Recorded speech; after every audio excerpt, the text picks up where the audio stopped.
Hello and welcome to Total War Live. Dogbert, you're back. I am back. I don't know where I've been. Where have you been? I was going to come up with some a really cool story about where I've disappeared to, but I have just probably been over there at my desk for a lot of it. Playing video games. Yeah, it's terrible, isn't it? That's what you've been doing. It's such a hard life. Welcome back to Total War Live. We are here to do a crazy little bit of multiplayer because we are going to be showing some exclusive new content as part of the Make War Not Love promotion. As you can see, the strip above our heads, we are releasing a brand new map pack. Isn't that right? Yeah, we've got some multiplayer maps. Indeed we do. So three, I don't do my THs very well, three new multiplayer maps and one new free-for-all map. But the twist is they're all in one location. The Steps of Isha, it's called. And we're going to be seeing that very, very soon. And in fact, we've got a nice cinematic shot right behind us, don't we, Dogbert? There it is. It's very nice. I realised probably touching it wouldn't do very well. So. No. So you can see the great big pillar right behind me. This is the central spire that all of the lands sort of like spiral around. And yeah, it looks very cool. But we need to get into battle to see it. So let's talk about what we're going to be doing today. It's a multiplayer dev tournament, which means that we've got the new content team back. They love being on the streams. They can't get enough of it. Especially Mitch over there. He's got a big smile on his face. Let's go over to the other camera and see our first two contestants sitting on the couches. It's Mitch Heasty and Gary Deans. Boys, do you want to introduce yourself to the stream? Tell them who you are.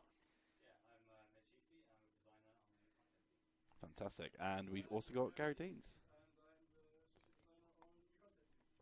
All right. So we've seen these guys play a few times now, and they're definitely different skill levels, I'd say. Wouldn't you, Dogbert?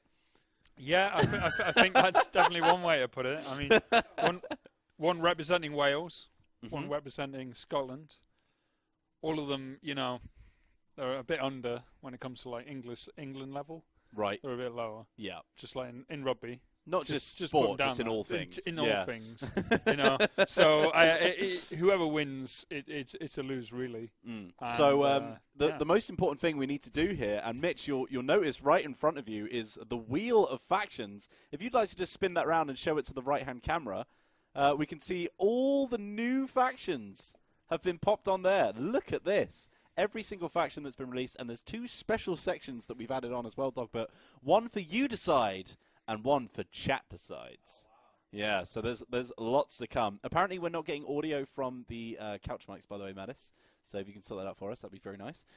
So we're gonna do some mime. Mike's from the fellas, as someone said, call them. You guys are now the fellas. Fellas. The fellas. The fellas. All right, Mitch, you're going to go first and find out what faction you're going to be playing in the first round. So plant that baby down and give it a good old spin, and let's see who you are playing. Serious face on Mitch for a spin.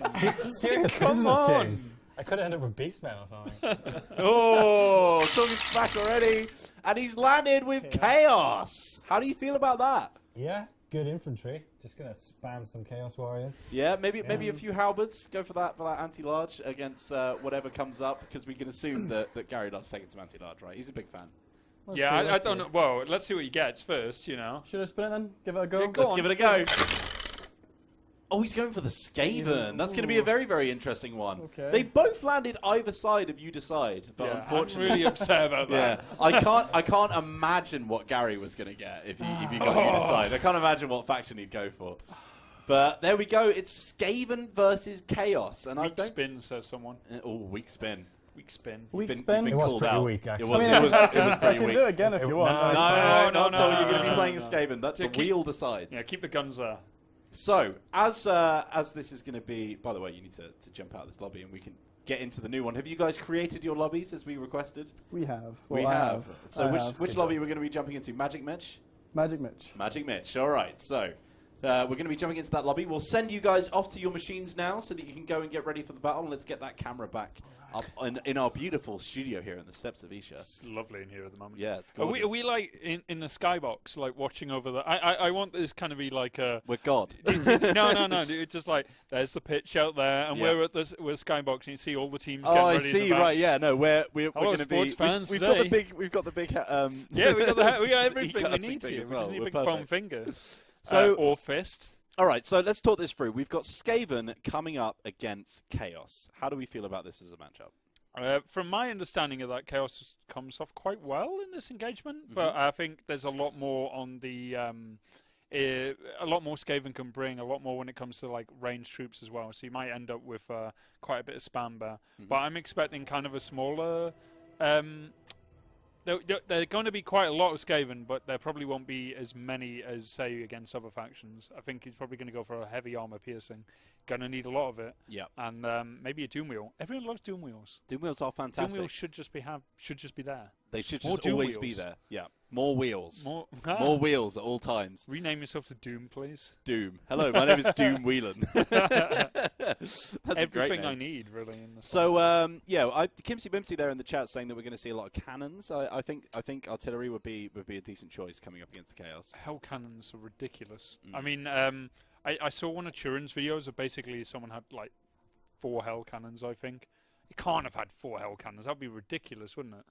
But maybe they did. Maybe they did. I mean, I've had games where I've had a hell cannon. I'm just like, oh, this isn't going to go well. And then they just destroyed pretty much every special unit they had. They do so much damage. So, we'll see how it goes. Well, the Skaven have a lot of artillery options as well. So, there could be a little bit of a shoot-off. Hey, I love Skaven artillery. Yeah. I think they're very underplayed sometimes, but I've had some great games using Digadol. The problem is their front lines don't hold long enough. Yeah. So they're going to get through eventually, and a lack of flying to counter that means that you just get in there and take out your artillery. So it's sometimes a waste of money. Think you can literally have 4 blobs of units for the price of 1 artillery. Sometimes. By the way, you've jumped in as a player, Dogbert. Oh, I did. Which is going to make it a little bit difficult for them to join in the game. Well, people at home wanted to watch a really good game, and that's why I joined. That's why you kicked Mitch out. Yeah, well, there you go. It's always the same password, mate. Always the same password. Yeah, that's good. That's a good password. It is a password I don't remember. So, yeah, there is that, but, Whilst we're waiting for Mitch to jump in, let's have a brief talk about what's happening right above us in this list of brand logos. And right in the top right of the screen, you can see makewarnotlove.com. You want to jump over to that URL because there is plenty going on. Our little collaboration with the rest of the studios is we're releasing this map pack. That's our free piece of content for you. It's going to be available pretty much right now if you want to give it a go. And on Friday, we're going to be playing against you guys on those maps. Possibly not you, but we'll see. Someone, someone will. Probably we need me. to let them at least win a few games. Yeah, that'll be bring on the why, big guns straight away. You call me in when it starts to get like really, really deep. Like you get the horn, and then I'll come in and play. We're also releasing a few patch bits and bobs with this piece of content, and we're going to have patch notes of those coming shortly. So make sure you keep an eye out for that as well. But Steps of Isha is a free-for-all map and free multiplayer maps coming for all Warhammer 2 players, free of charge. And all you need to do is update your game. So good times. And we can see that Mitch has jumped in. So let's push over to our gameplay camera now, and we can have a look at what he's brought so far. So Mitch is obviously playing as Chaos. He's already gone for Kolek, and it looks like a Hell Cannon coming out as well. So a few things that we talked about briefly before. What do you think about this so far? Going for very skirmish heavy. Well, I say skirmish. I mean very quick moving cavalry. Kolek, he moves really quick as well. Artillery. So he's going to need something to really like. He can either abandon this artillery piece, but I mean you got so many things from Skaven that can get in the way. So he's going to need something to defend it. He needs more. What's he going to get? What else has he got? He's going to get some Chaos Warriors. He has to. He's definitely in deliberation here. Chaos Warriors. What can we expect to see from this Skaven player? Are we going to see some Vanguard deployment to try and counter that artillery, maybe? Possibly. If I remember correctly, are Ogre Rat Ogres, are they armor piercing? They are armor piercing, yeah. I'm basically just looking over. If Oscar's head shakes, then I'm right. And it did. So we can actually reveal, by the way, we're going to have our other 2 contestants over here who you can have a quick chat with now. They're going to be popping up into the to the bottom right of the screen anytime soon. And they're going to be giving us their wizened commentary on this battle as well. We've got the other 2 contestants for you, the DLC Lord himself, Richard Aldridge there, sat with your man, Oscar Anderson, the lover of seals. Your man. Your boy. Your boy. Your boy on the couch. And a bit of a multiplayer king as well, don't you think?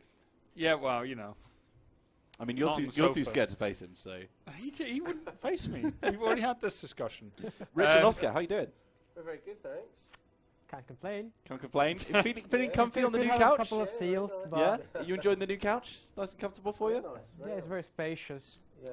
Well, we're launching into the game right now. Oh, indeed. And here we are on the Pit of Thorns, the first map that comes with the Steps of Isha pack. And this is the very, very bottom. We're going to see a lovely look at this this gorgeous map that's been made by our team. And straight away you'll notice that it seems like pretty standard, but if you turn your camera to the right now, Dogbert, or to the left rather, you can see that we've got this huge mountain over there, which is map number 4, this enormous spire in the center, and you've got the other 2 maps there, all part of these, as we say, spiral steps that move up into Isha's blessing, as you say. How do you feel about this, Dogbert? This is Whoa. yeah. As you can see, the corruption has taken its hold in the bottom step, and you've got all of these roots coming in, and someone's very unhappy about it. All right. That feeling. So ScribbleCloud asks, are we going to be seeing some free-for-all? Yes, we are, because the 4th map, the pinnacle of the Steps of Isha, is a free-for-all map. So it's going to be good. It's going to be fun, that's for sure. But first of all, we're doing some hardcore multiplayer. Let's see how Mitch has lined up. So he's obviously gone for Kolak. He's also got 2 units of Chaos Knights. Just going hard on the left Lancers? there. Are they Lancers? Yeah, Chaos Knights or Lancers. We do have, how many is that? Chaos Warriors. That is a lot. 4 Chaos Warriors, 2 Chaos Warriors or Halberds, and we've also got Feral Manticore. Yeah, and we've also got Hell Cannon. There's going to be a lot of artillery fire coming in from both sides, because as you can see, we've got those warp lightning cannons set up. Yes. And we love warp lightning cannons on this. I think they're brilliant. They're very understated sometimes. I think how many has he got? Oh my god, he's got a lot. So he's got 3 warp lightning cannons, Oh my God. 1 unit of plate called catapults. Hellpit Abomination coming out as well. Well, that's a given. Some Skaven slaves on his left. He also And has a a Doom Doom Wheel. Wheel. Thank God. Have to have a Doom Wheel. And some Front line- Ogres in the centre there. Yeah, so you can see most of his front lines is kind of weak. Clan Rats of Spears, and he's also got some Poison Wind Globadiers. And he's got Queek and 1 unit of Raugers. So he's taken a bit of everything. Oh, 2 units of Raugers, sorry. And already this battle is kicking off, and we're starting up right now. And this is quite a strange terrain that they have to fight on. They've got these sort of ravines of thorns and dead trees that they have to move through. What do you think about Broken bridges by looks of it. Well, I think so, at least. Looks like it. And yeah, it's trees and so on. So this is going to be a very interesting map for Chaos, at least, because they get a bit of cover coming in against all this artillery. Mm-hmm. You know, this is the reason Skaven have got so many options. They've got so much they can bring, really. They can overwhelm you with just sheer infantry. They can sometimes just take a load of monsters and machinery, or they can take a lot of artillery, which is what they're doing here. So we've actually got one of our multiplayer veterans over there on the couch, Mr. Oscar himself. Oscar, how do you feel about a matchup between Chaos and Skaven? I'd say it's a tricky one for Skaven, mainly because Chaos is so hard to kill, and there's a lot of big scary things in the Chaos army. So I think Skaven player is up against it, but it really comes down to how well Gary can use his Skaven artillery. Well, we can already see some fire coming in on that Hell Cannon, and the Hell Cannon's actually kind of trying to shoot for that Warp Lightning Cannon. Is that a wise choice, Dogbert? He should just target infantry. He's not going to kill all that artillery, so I wouldn't even bother trying. And you can actually see a Doom Wheel cresting the hill now, about to take a massive charge in on those Chaos Warriors. But no, just siphoning back. Now, he's pretty safe because there's no ranged units on the Chaos side apart from that artillery piece. So he can pretty much just use his superior pace to just circle around them, give them something to think about. Should also be using the Manticore at this point to either like root out some infantry, but there's no range. You obviously can't tell that. But he's got cavalry advantage here, so he should probably... what is going on What here? on earth has he done there? He's moved his artillery piece into the That pit. is not going to go well. just saying, this ain't going to end well. Look how hard they're struggling to move those artillery pieces up. And in come the Chaos Warriors with their lances and barbed horses, and they're going to smash right into the back of these slaves, and they are not going to stand up to that charge, that's for sure. But the Doom Wheel coming in the back now. It's not the worst charge in the world. I mean, Skaven slaves are not going to last long, but they do slow stuff down so the Doom Wheel can get into combat as well. So they're going to take a lot of casualties. That Doom Wheel is going to eat them up, and here in comes some the support. Rat Ogres as well. Now these are anti-infantry cavalry, if I'm not confused. Yeah, here. but they're armor piercing, and more importantly, those cav just want to get out of there. You know, they work off their charge. They're not really just going to stay there in combat too long, and that Doom Wheel is just going to slowly munch them up. So they came in very unsupported, and he has to get them out there. He's taking a lot of casualties from that. Well, let's have a look at that front line for Mitch, because look how much damage he is taking from all of those artillery pieces. Most of his warriors now have taken at least a quarter of their health off. True, but when he gets into combat there's not really going to be too much that's going to cause him too much harm. But yeah, he needs... Oh, that was my a God, big that hit. unit is not He surviving is taking very well. out those anti-large options as soon as physically possible, so that Hell Pit Abomination can just wreak havoc on his front line. He needs to just move forward. Get Kolak over there, get his cav out there, and really just get into combat. The worst thing he can do is to hang back, and that's what's happening right now. Yazaga's saying that the artillery move was just a feint from Gary. Do we think he's that clever?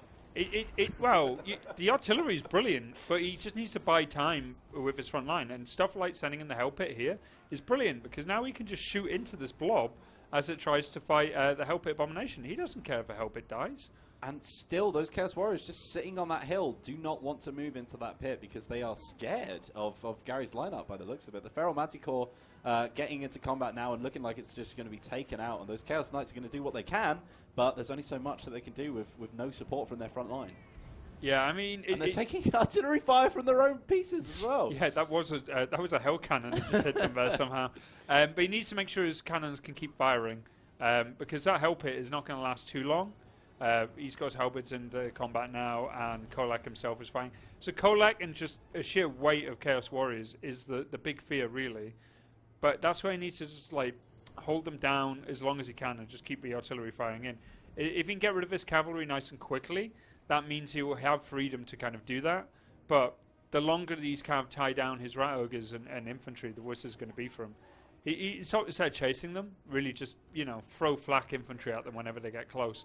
Whereas Rat Ogres need to be right now are over here.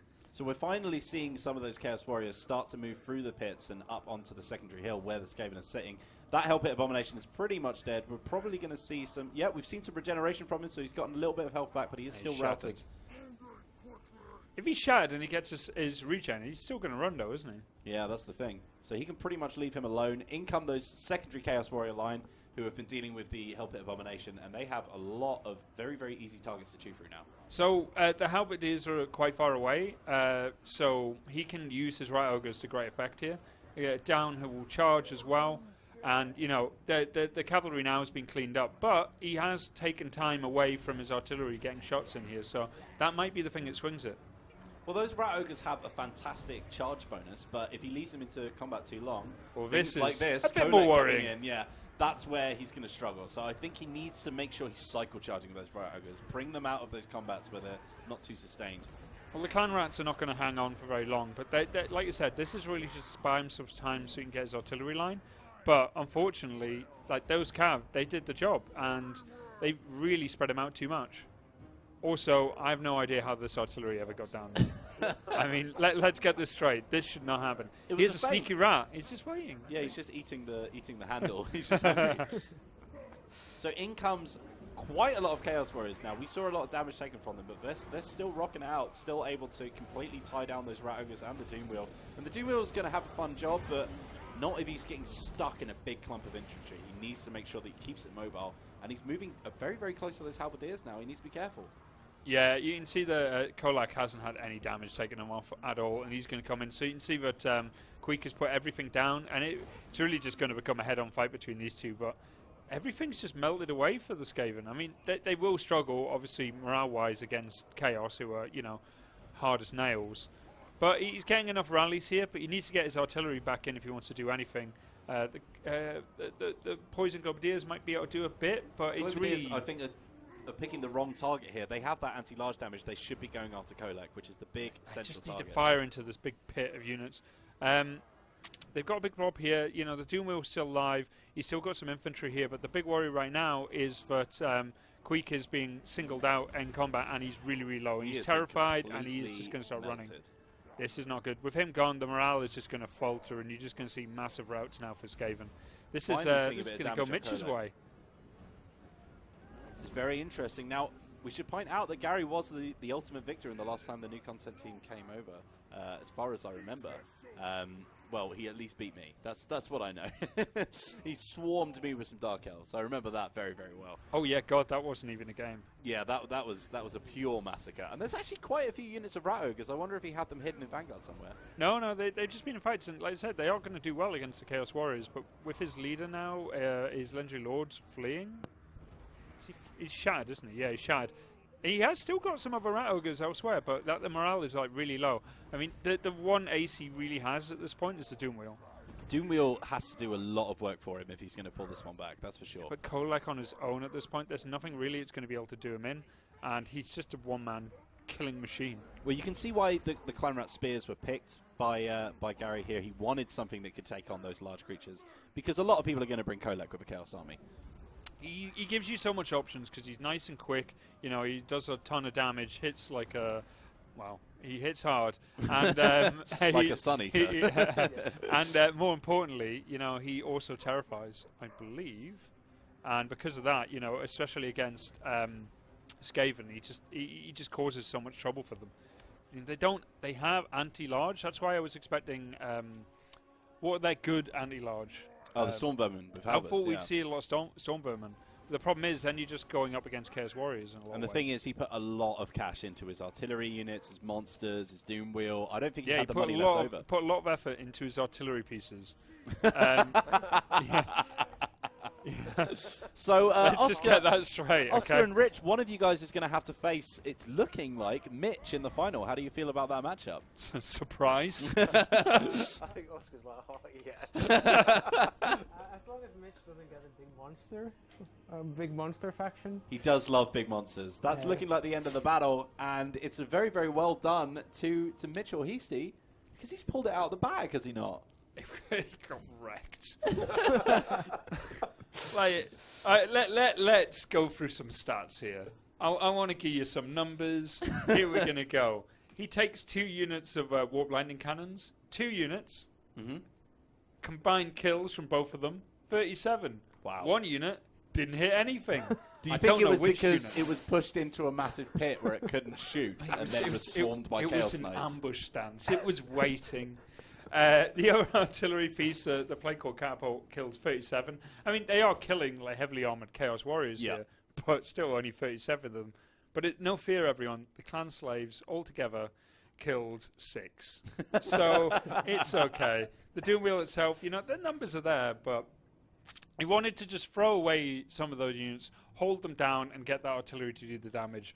There wasn't a functioning front line as soon as he tried to chase everything into the cavalry, understandably so. But as soon as that happened, you could see that the micro and the front line just collapsed.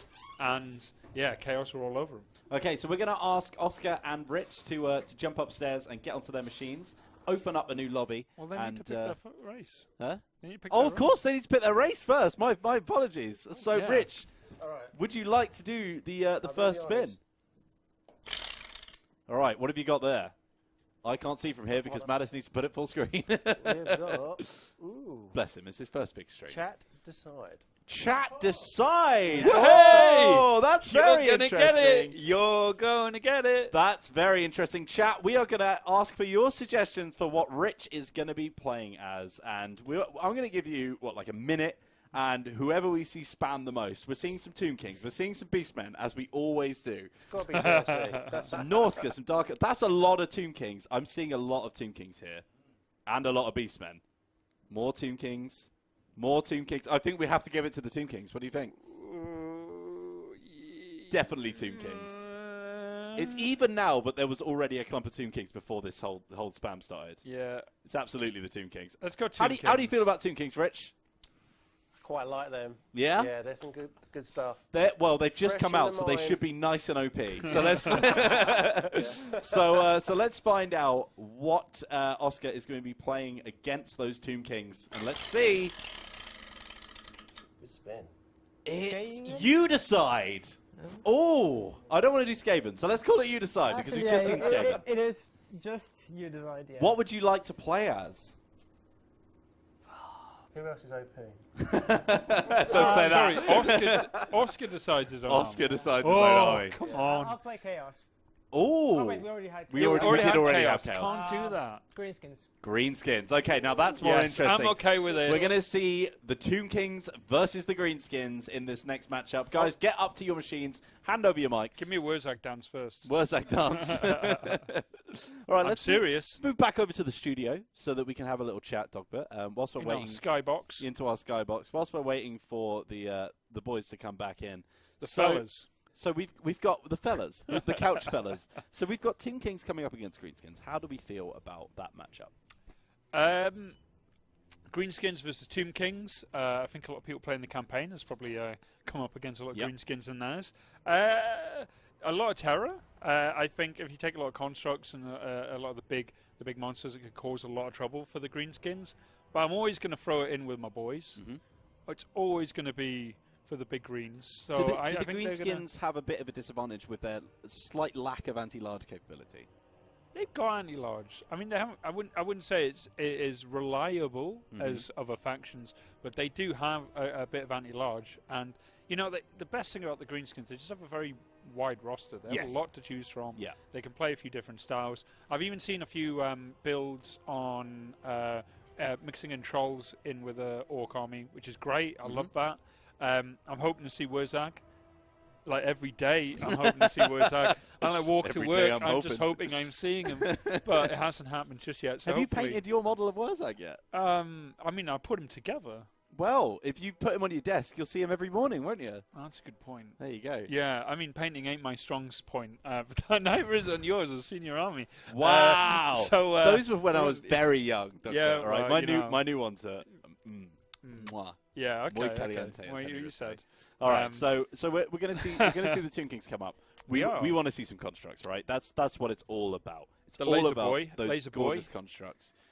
Is a Hero Titan a good shout, or I think the War Sphinx is always something nice to jump into. Ooh, you know, I always think against orcs you probably want to take a bit of bulk, but we'll see. You can either go for kind of a small army with like a handful of like units just for bulk, or you can take quite a wide army. I'm expecting.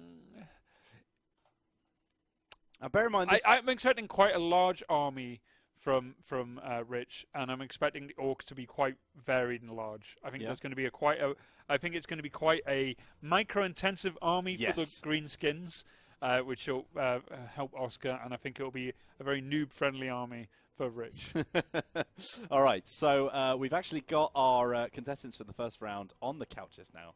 So let's push over and let's see what their opinions were on what on earth just happened. Oh, yeah. Gary, do you want to talk first? Because you look like you got something to get off your chest. Yeah. Skaven don't do well with this new map I found.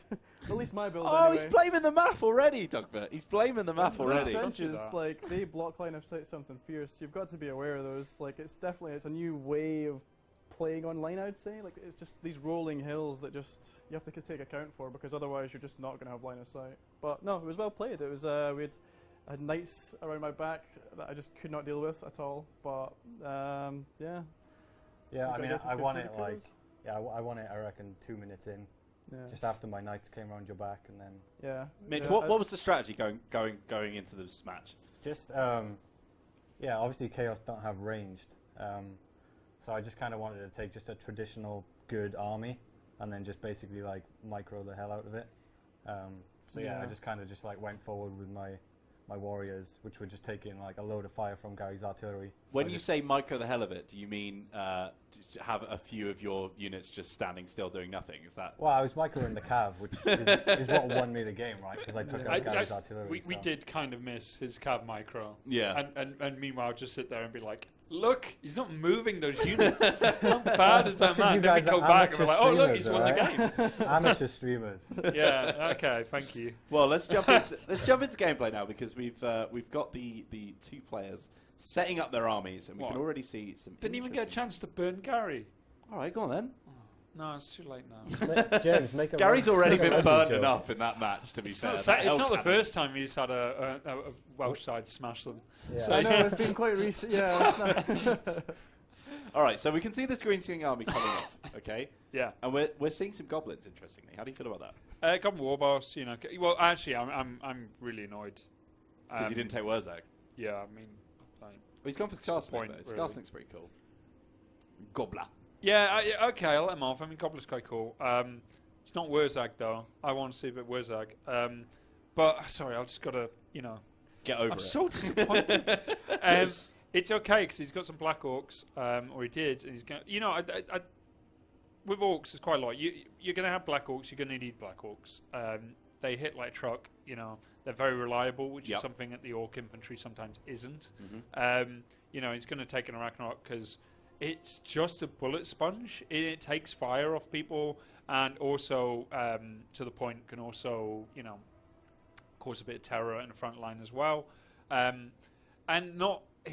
Tomb Kings have a lot of armor piercing, but only in certain units. So if they take just a wider range of just like lighter troops, you just throw the Ragnarok in and probably survive for quite a while. So that's the bullet sponge. The front line of infantry there are pretty solid. They're going to do a bit of damage. Rusty arrows, they're solid choice as well. And he's just taking a bit of bulk, but the hitting power in this is pretty much the whole army. Just get in there, target down a few of the special characters. Do you think he needs more ranged units to take on those constructs that we're probably going to see? It doesn't. No, you don't want to take too much anyway.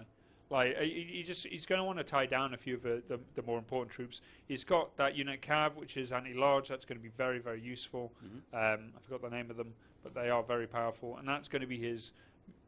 Move in and out, target out the big important units, and get out again. So we're moving on to the second map here, the second step of Isha, and this is the Broken Hills, and you can see it's a bit of a choke point. And how do you think that's going to benefit either army? It definitely benefits the Tomb Kings. Definitely depends on what he's brought. We didn't actually get to have a look at what Rich had. Let's have a look at the map first, though. This map is gorgeous. Nice, isn't it? So we're on to the second step. So if you just move over to here now, you can see the pit of fawns that we were playing on just now over there in the background. That's where we just were, staring at a woman covered in fawns. And there's that big, gorgeous pillar right in the center as we spire around it. So here we are. Let's have a look at the two army setups. One that's working. And I want to have a look at these Tomb Kings and see what he's taking. Yeah, let's see what he brought. So we've got ourselves Knack Warriors. Ooh. A little regiment of renown here. We've got oh yeah, Mr. K-Tep coming in with Naturally. with a little artillery piece there. How do you feel about that? I think that's gonna Screaming Skull Catapult as well. This is an interesting army. We haven't seen a single large construct. Just the Ushabti. Yeah. He's gonna get wrecked. It's an army, and oh no, we're wrong.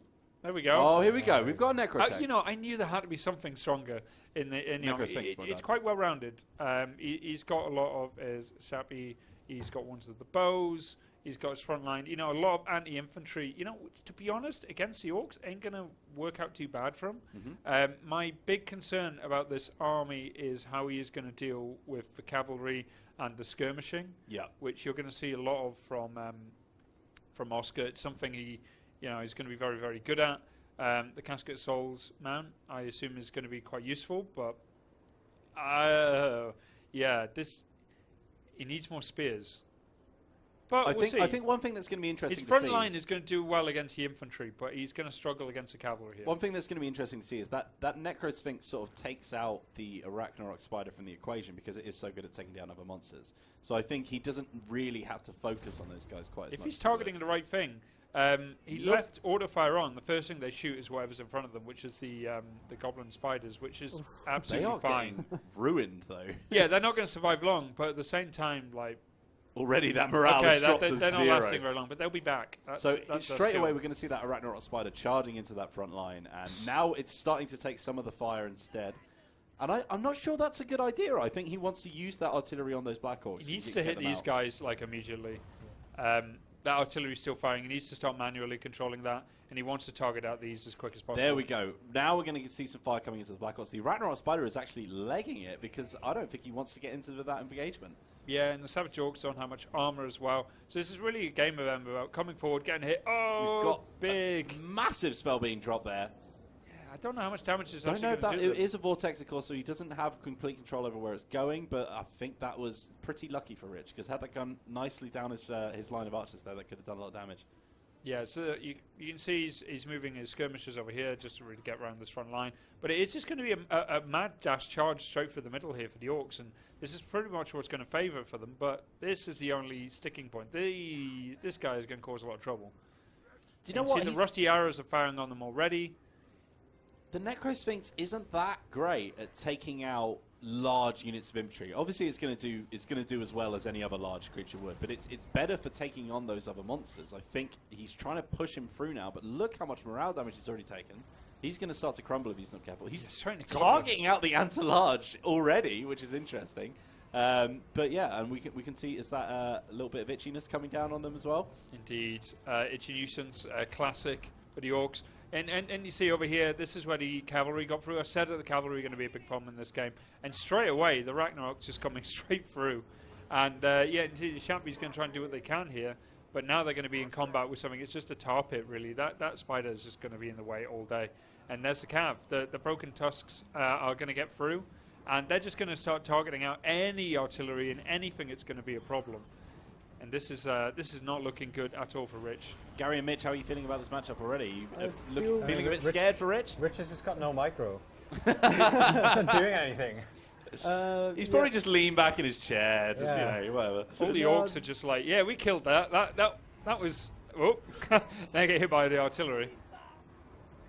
Greenskins only play one way, and that's just full punch to the face. And this is just a classic example of them just running up the middle and just hacking down anything. Size difference. Yeah, yeah. Those skeletons look quite small in comparison to those Black Orcs. My goodness. Well, this is looking like a pretty quick match. Yeah, I mean, this is the fight where at least his Chappie could do quite well, but the damage is just ridiculous right now. And they're targeting out Tomb Princes in combat there. You know, not a bad place for him to be, I guess. Tomb Prince is anti-large, so he can go after that Ragnarok a bit. The Ragnarok's taking quite a lot of damage, but essentially you're just going to have to wait a very, very long time to take him down. Yeah, he's not really going to get a shot off, is he? No. Another spell down. This isn't a game, this is a rout. And there you go. Goodness. That's how Oscar plays. Just watching Mitch shake his head. It's all about just rushing forward, targeting out. What is what could they bring? It could be the damage dealer. And the problem with that army is it's got a lot of range, it's got a lot of artillery. What is going to be your problem when the Orcs get in close combat?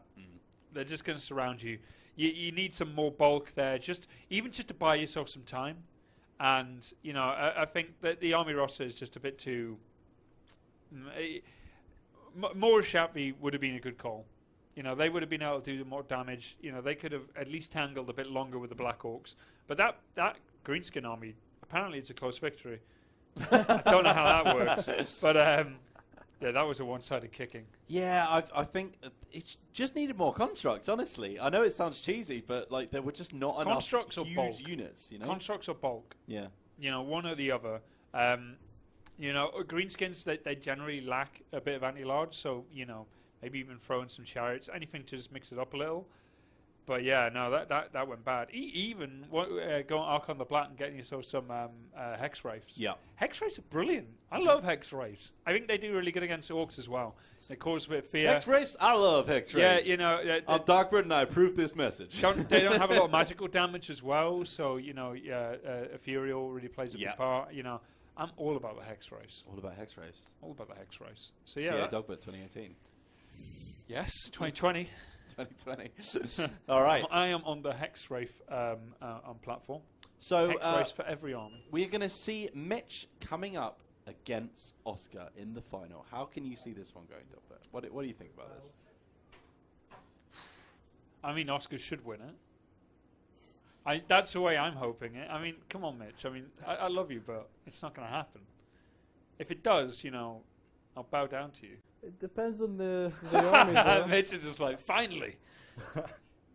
All right. Seeing as the other guys are at their PCs at the moment, why don't we let you do the spins in their stead, Gary? Gary, you're going to be the master spinner, so we're going to need some better spins than last time from you. I'll try. So this is going to be Mitch's army. Are you ready, Mitch? Oh, hang on, whoa. He's not happy with that. Here we go. Oh, you've broken the thing off. This is it. Mitch is going to decide. Mitch is going to decide who And he's you playing doubted as. me. And you doubted. It's just like his only chance. God.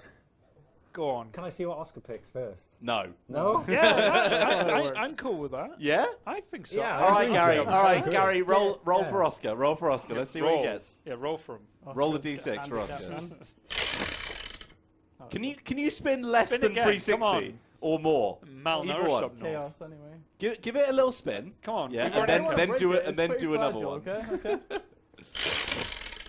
That's better. We're going to see some dwarves from Oscar. Now that's more interesting. Go on. I know Oscar loves the dwarf. So. Let me We think. know you love the lizard. I know man. you're going to pick. Just pick it. What? I know you're going to pick. Say. Lizard man. Yeah, lizard man. Yeah.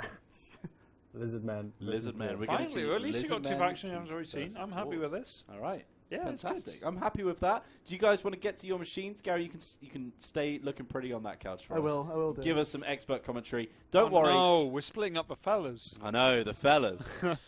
But don't worry about it, Gary, because your time will come soon. Because we do still have the free for all competition. Vengeance. So yeah, I think that'll be a good time. Yeah. A little bit of vengeance, little bit of destruction coming in. All right, so we're going to see dwarves versus lizardmen, Dogbert. I love that. I love both of those factions, by the way. Mhm. Like, I first dwarves are my favorite faction from Warhammer 1, and lizardmen my favorite faction from Warhammer 2. And Interesting. now battle it out, gunline versus T-Rexes. I mean, it's pretty much what you want, isn't it?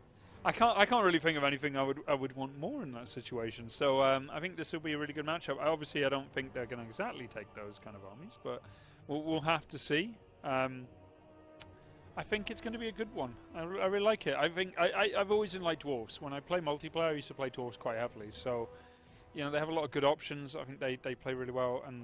But lizard men, man, they hit hard, and they're quite well rounded. And Krotgar, my boy. Well, I mean, the thing is, those lizardmen do have a very, very strong infantry line as well as those large units. So mostly when you're going to see large units come out, they've got like a weak, you know, little like Skaven slavey kind of line to come up with them because they spent some money on it. But you could have quite a balanced list for those lizardmen. Yeah. Well, what kind of army would you take against dwarves? Against dwarves, either a bit of flying just to get in the way. Or, you know, you got to break that front line as quick as possible. The problem is, you know that they're most likely going to take a lot of Slayers, which, you know, then you need your range on your side just to make sure you can target them down as well. There's a lot you have to consider when taking on dwarves. They're probably not going to bring artillery. They're probably going to rely on the fact that they have a lot of really good armor piercing. They have a lot of good cheap frontline infantry. Mm-hmm. It's a really difficult matchup at times. Like there's a lot you got to think about when you're taking on a dwarf player. And we're going to be jumping into that lobby right now because, as you can see, Oscar versus Mitch is ready to join. And, yeah, you still don't know the password. No. It's the same one every single time, Dogbert. I know. Got them write it down. Yeah, he's lambast me. Yeah, put it on. Put it You in should front know of it me. by How about now. that? This isn't your first rodeo. No, it isn't. This year, first stream, I think. Of this year? No way. No, not it's at all. not. Not at all. Let's jump over to the couch I'm a and very see. old man. Let's see what our losers think of this of this lineup. So we're going to see dwarves versus lizardmen. Oscar versus Mitch. How do we feel about it, guys? I think Oscar's going to carry this for sure. Definitely.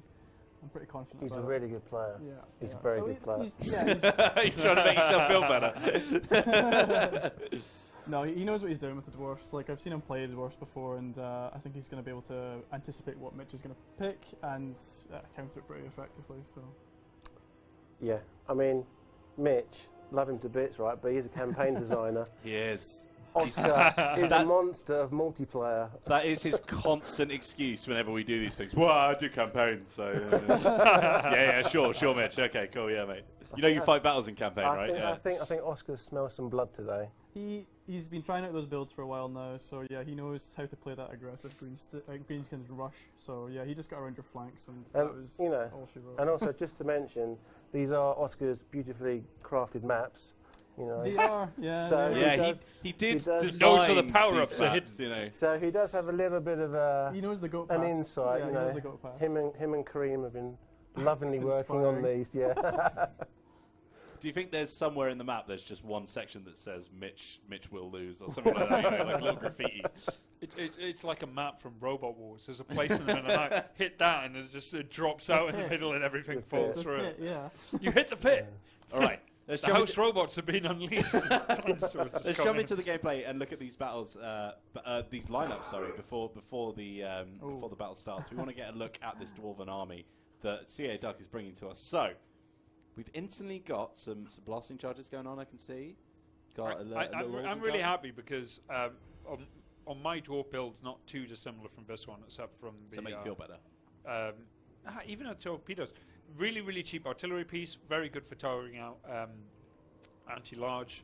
You know, he's got his thunders there. You know, solid. You know, they hit like a truck. They're very, very useful and relative. Well, they're not that cheap, but for what they can do in a game, they can target out lords, target down big monsters. They can pretty much target out anything and hit it hard.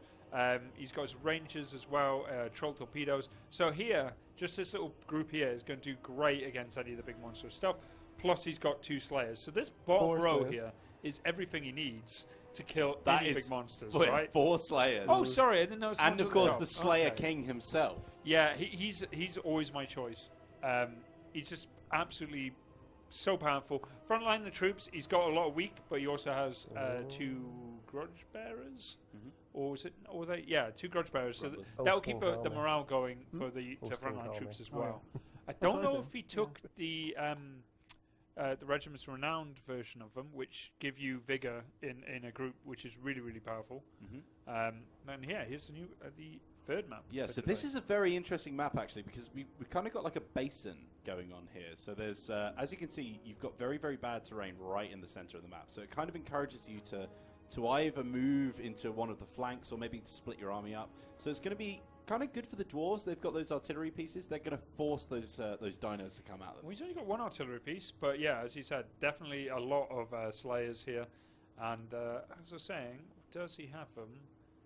No, he's got longbeards. He didn't take the Regiment Renowned one. Let's have a look at this Lizardman army. He's already choosing a flank by the looks of it. He does like to move his army all the way to the right, doesn't he? Mitch, when he gets back, is going to be basically like, well, I thought you'd take more artillery, and he didn't. Lots of Saurus warriors. Temple Guard, not sure how I feel about that. He's gone for a lot of big monsters here. He's got some of his skink cohorts of javelins, which will be quite useful. Lots of Temple Guard, 2 units. And that is what, 2 units of Saurus warriors, 2 units of Temple Guard. He's gone for Saurus Scar Veteran mounted, and he's also gone for Lord Mazamundi himself. He's also got some flyers here, Pterodon Riders, and I think that is his army. It's small. It is very reliant on the monsters and magic. This is going to be a very uphill struggle for him, I feel. Well, I mean, he's literally moving uphill in the current position he's in. So yeah, literally. He's chosen to take cover from the artillery fire, and we can see the battle kicking off now. Those blasting charges are going to get a few. Oh no, they've been revealed immediately.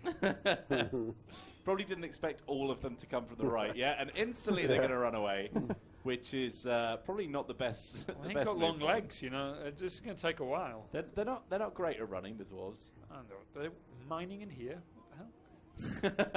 They're mining trees. Yeah, not very good ecological warriors. Someone called the wood elves. They're off. Also, someone should tell them that axes are probably better than pickaxes for trees, but whatever. Yeah, so you see this kind of give himself some cover, which will be fine. It will mean he's going to have to change up his gun line slightly, but you can see on the spacebar here, he's going to line up with the trees, so he's still probably going to be able to get just as many shots off. The only thing it's probably going to... I was going to say that as it's fired.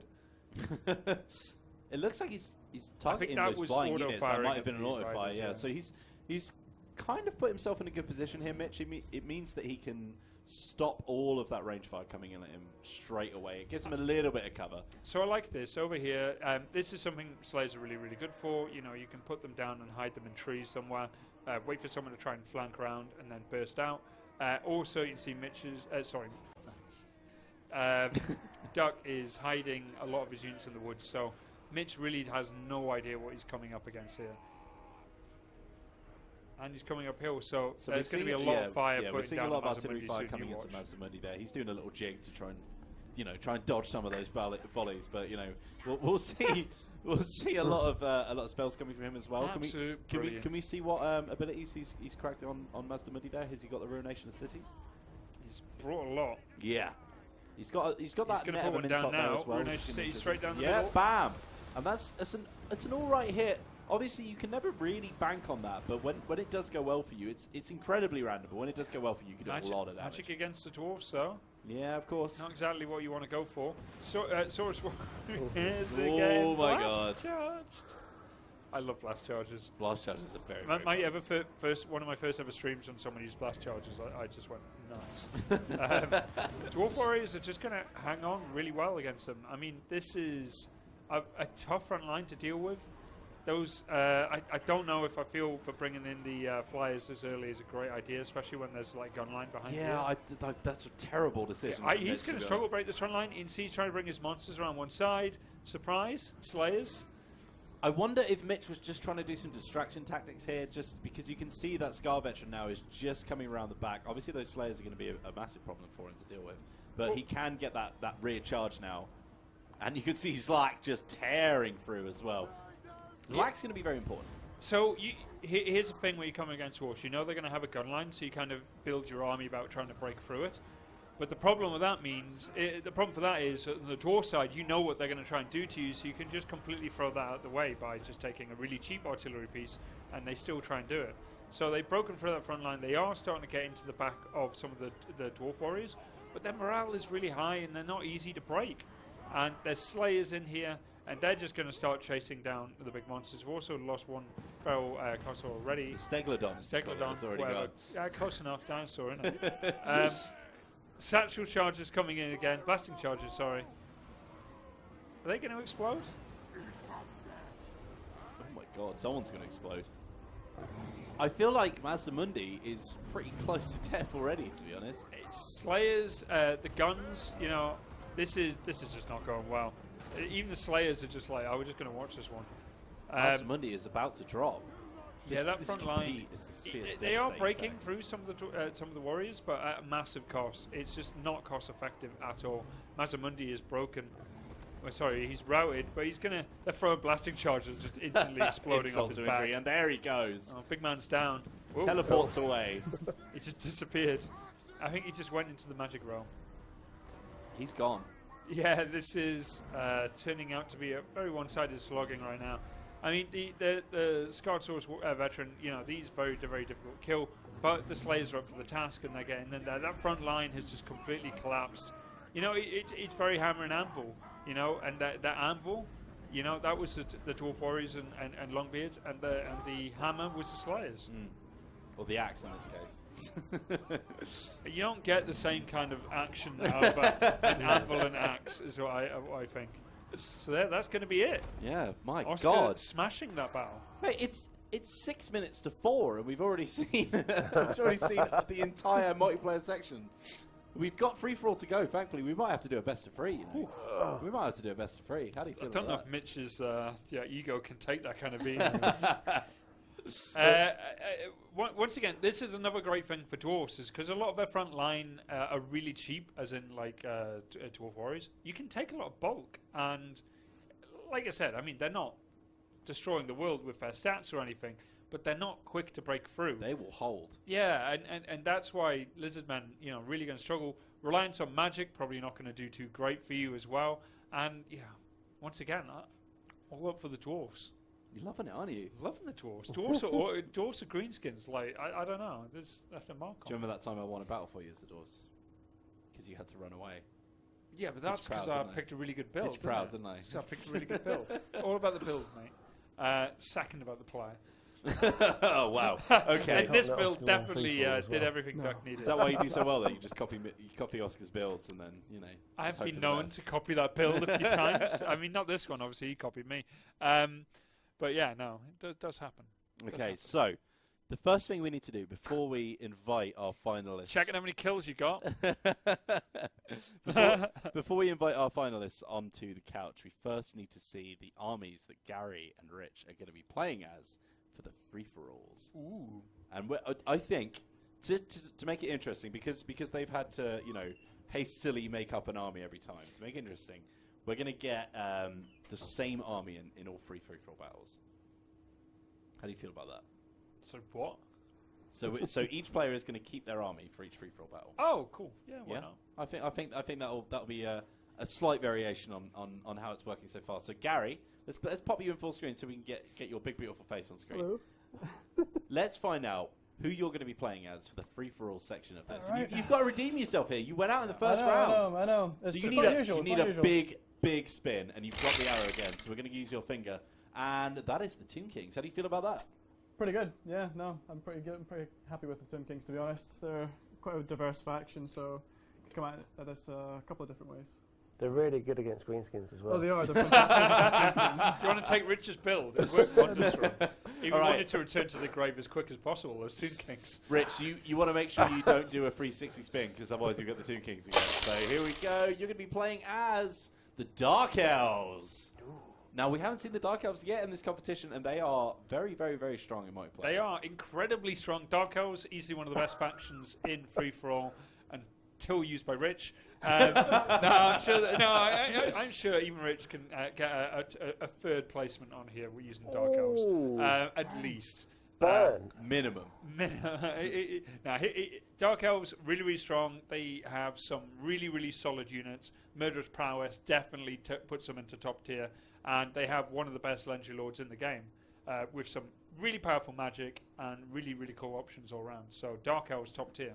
Okay, so let's spin for Mitch now to find out who he's playing as. Gary, do you want to do the spin for him? Sure. You did well for him last time. He got to decide his army. Yeah, that wasn't too bad. I mean, still lost, but So he's going to be playing as not the Chaos again. Let's do another one. nice guy. Chaos.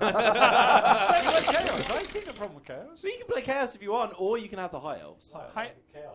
You want the Chaos? It All right. starts to be difficult now. Yeah, all right. You can have the Chaos again. Such a And diva. let's spin for Oscar. Rich, do you want to do Oscars? Just keep it even. Make sure that Gary's not got some kind of trick up his sleeve. Where's the worst one? We've already got Dark Elves. Let's do another one. Okay. We're going to see the Dwarves again. Do Oh, we want to mix him Or up? do Do you we wanna want to mix give it him up? something different? What do you reckon? I'll let you decide. Though. I think we let chat decide. Oh, okay. Okay. All right, chat. Give us your best shot. Who do you want to see Oscar smash people with? Come on, chat, give us a good one. Who are you feeling insecure about as an army and want to see them played really well? Well, we've got quite a few options here. We're going to see Empire and Bretonnia as one of the first few picks. We've got Beastmen, Wood Elves. Let's see who we can see the most here. Empire a lot, Bretonnia a lot, See, Skaven a lot. He likes them all, though. It's true. Yeah. I think Makes sense to Bretonnia and Empire, it's between those two. I think Bretonnia have probably clinched it here. Oh no, but now another surge. I'm going to go Empire. Empire, call it. Call Stop. it Empire. You're going to be playing as the Empire, Oscar. So I would like to have a little interview section with our finalists at the MP section. So why don't we get Rich and Gary up there to go and start a lobby for us, and then we'll have a little chat with the boys. See how they felt about it. And then whilst they're interviewing, they can formulate their plans in their heads. As they were the finalists in the first round, I think it's only fair that the other guys get a head start on building their armies. Don't you What are you think? trying to say? Don't you think? I think so. So if we're going to see some free-for-all battles, and we've got a nice varied mix, who do you think is coming out on top out of the four armies selected? Dark Elves, always a very strong top tier faction. I in most cases I would always say Dark Elves.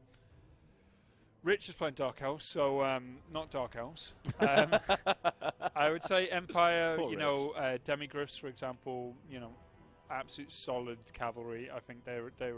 If they are picked, he may decide to slight me. Once again, he didn't take Wurzag in his first game, so he doesn't always listen to his elders. So we might not get. You're what very I want. old. Yeah, I know. Thanks. Yeah. Well, experience as well. So yeah, I'm going to give you edge to Empire. Tomb Kings, can always throw a spanner in the works. So Yeah, I'm going to go between those two, I think. Two Okay. Kings and Empire. Right, so let's get our finalists up on the screen so we can have a little chat with them. And first of all, we'll get to you in a second, Oscar, as the winner, and we'll give you your due rewards. But Mitch, what was that? Don't know. Well, I mean, clearly. yeah, to be fair, I think the map was like very biased. Oh, I'm not was joking. it? Did you see the start terrain? It was basically Oscar on the top of a hill looking down at me with like cannons. You were both on a hill, What mate. cannon? It's called a Oh, a basin. bolt thrower. what bolt cannon? thrower. Bolt Oh. thrower. There, yeah. Mitch, what? Yeah, bolt thrower. You know, that really expensive, powerful artillery. As soon as I saw the terrain, I was like, right, I've got to go around the side here, seeing as Oscar's fixed this map up, basically. So I kind of went around the side. That was the laugh of a man who's actually fixed the map. Yeah. And then I went around the side, and basically Oscar just kind of guessed what I was going to take. So he had Slayers, killed Mazdamundi pretty quickly. It wasn't difficult to guess, was it? I mean, I feel like I'm getting a little bit predictable now Yeah. with Mazdamundi. Now, Mitch, I'm going to ask you to do a little 180 spin and look behind you. On that shelf is the ceremonial horn right behind you. I mean, literally behind you. If you'd like to grab that for us and present it to the winner of the multiplayer section of our tournament, Oscar Anderson, the lover of seals. Look at this. Give it to him then. There you go. Congratulations. Look at that. All right, Oscar, let's hear your thoughts. What went well for you? Well, the matchup. Basically, Mitch brought Lizardmen, I had Dwarves. I got to sit on a hill. Yeah, I think that went... Like, when I found out that he had picked Lizardmen, which I expected him to, I felt quite comfortable, because the Dwarves have a lot of tools to deal with the Lizardmen, and the Lizardmen have fewer tools to deal with the Dwarves, so don't think it was particularly There's nothing fair to do with fight. my skill, basically, all right? Right. Is what he's saying. Yeah. That's yeah. why. Yeah, What could Mitch have brought to even the playing field a little bit? Another army. I do think like Mitch played that really well. Like he didn't just charge across the open field into my hill, but actually used the terrain, which was disappointing because I had hoped just to have this massive killing field. Yeah, that would have been fun to watch, to be fair. Especially if they'd had to march up the hill and they were just getting torn to shreds. Yeah. Well, That that would've happened been fun. anyway. Yeah, But- that's true. That's true. Yeah, well, like Mitch just I think brought too many big monsters. Like the Scar Veteran, shouldn't bring a Scar Veteran against the dwarves. Don't really need that anti-large. Oh, I just wanted to kill, your lord. Yeah, but you could have brought a Stegodon. Stegodon would have done the job. Maybe. He's very upset, He's isn't going to he? fight Not you after. upset. He's going to fight. He's going to wait outside of the school grounds. He's going to be like, yeah, right, now it's I'm gonna time beat for him a up real my fight. All right, so we've got both players sitting in a free-for-all lobby right now. So let's get you guys up to join them. Well done, Oscar. Let's see how you fare in the free-for-all section of this one. So we're going to be doing 3 matches in a row. That's right, 3 matches in a row. So we'll see you at the end of it and see how much blood you've spilled. I love Oscar's putting away his prize. First thing he did was look into it, Aw. just in case there was candy or something. I don't know. All right. That's a great idea, though. That is a good idea. horn We should full have of filled it with candy. sweets, but then I I like would have that. eaten them all. So, I as did. we said, we're going to be sitting on the pinnacle now of the Steps of Isha, the shimmering or the shining summit rather, not the shimmering summit. And this is a very different free-for-all map to what we've experienced before, in the fact that it's a city map. I'm looking at the little overview of it right now, and it looks really interesting. We've got 2 of our guys in right now. Wait for everyone else to join.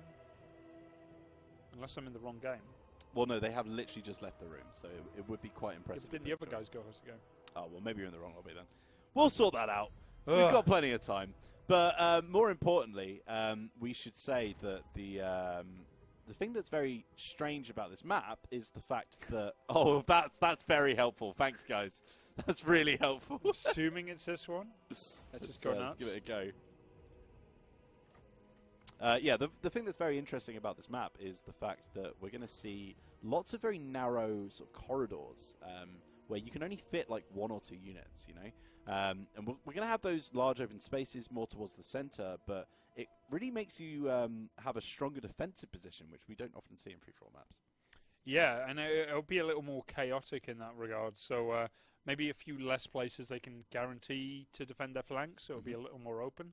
So everyone will kind of be moving around a little bit of a box formation to make sure of that. Yeah. Or spread out. But I think what this definitely means is you're going to see a very lack of artillery on this map. But I have to wait and see. You'd be surprised what works and what doesn't work in free-for-all. It's all about the points. It's not about survivability or anything. You just want to do as much damage as you possibly can. The winner of a battle is the person with the most damage, not the most units left over. I mean, you do get an amount of points for having units left. A sizable bonus, to be fair. Win you the game. Yeah. So you always got to look at it as, I'm going to go out there, I need to do as much damage as I can. If I can survive, that's great, but surviving simply to do more damage is probably more important. I think, for example, that's why Dark Elves do quite well, is you get that big buff at some point where you can do a lot of damage. Tomb Kings, I'm not sure how Tomb Kings do in free-for-all, but with all those constructs, they could be point, they can basically just be point givers. I'm trying to think of a more interesting word. They said that again, they don't do as much damage because maybe their attack speed isn't as high. So you just take a lot of points off them by doing damage to them. And they do have that big healing buff as well. Yeah. I think Shatby are going to be the unit of the day for that. Duck is going to be the interesting one because Empire is a Swiss Army knife when it comes to battle. You can bring so many different things, from flying to magic to armor and gun lines to steam tanks and demigryph knights. So there's such a variety in the Empire line. Maybe not as strong as they used to be back in the old days. Back in the days, but they still have a lot of tools in the box. Well, I think the interesting thing about the Empire is that, as you said, we may not see much artillery, but one artillery piece that the Empire can bring is the mortar, who has that very, very high arc of fire, which means it can get over those defensive lines very easily. Yep. And that might be something that we see from Duck, and it's not something that we get to see very often in multiplayer matches. Yeah, I think it would be a risk. I mean, you I don't know who would take artillery in free-for-all anyway. I mean, like Hellstorm Battery, stuff like that. It's a madman. Are you still bringing up the first ever free-for-all battle? The first ever free-for-all battle, which I won. Yeah, I am. And Mitch is bringing chaos. If we're talking about artillery, which is effective, Hell Cannon is always Well, I mean, there. we saw that. It did some good work for him. Well, the thing is, you can't route the crew.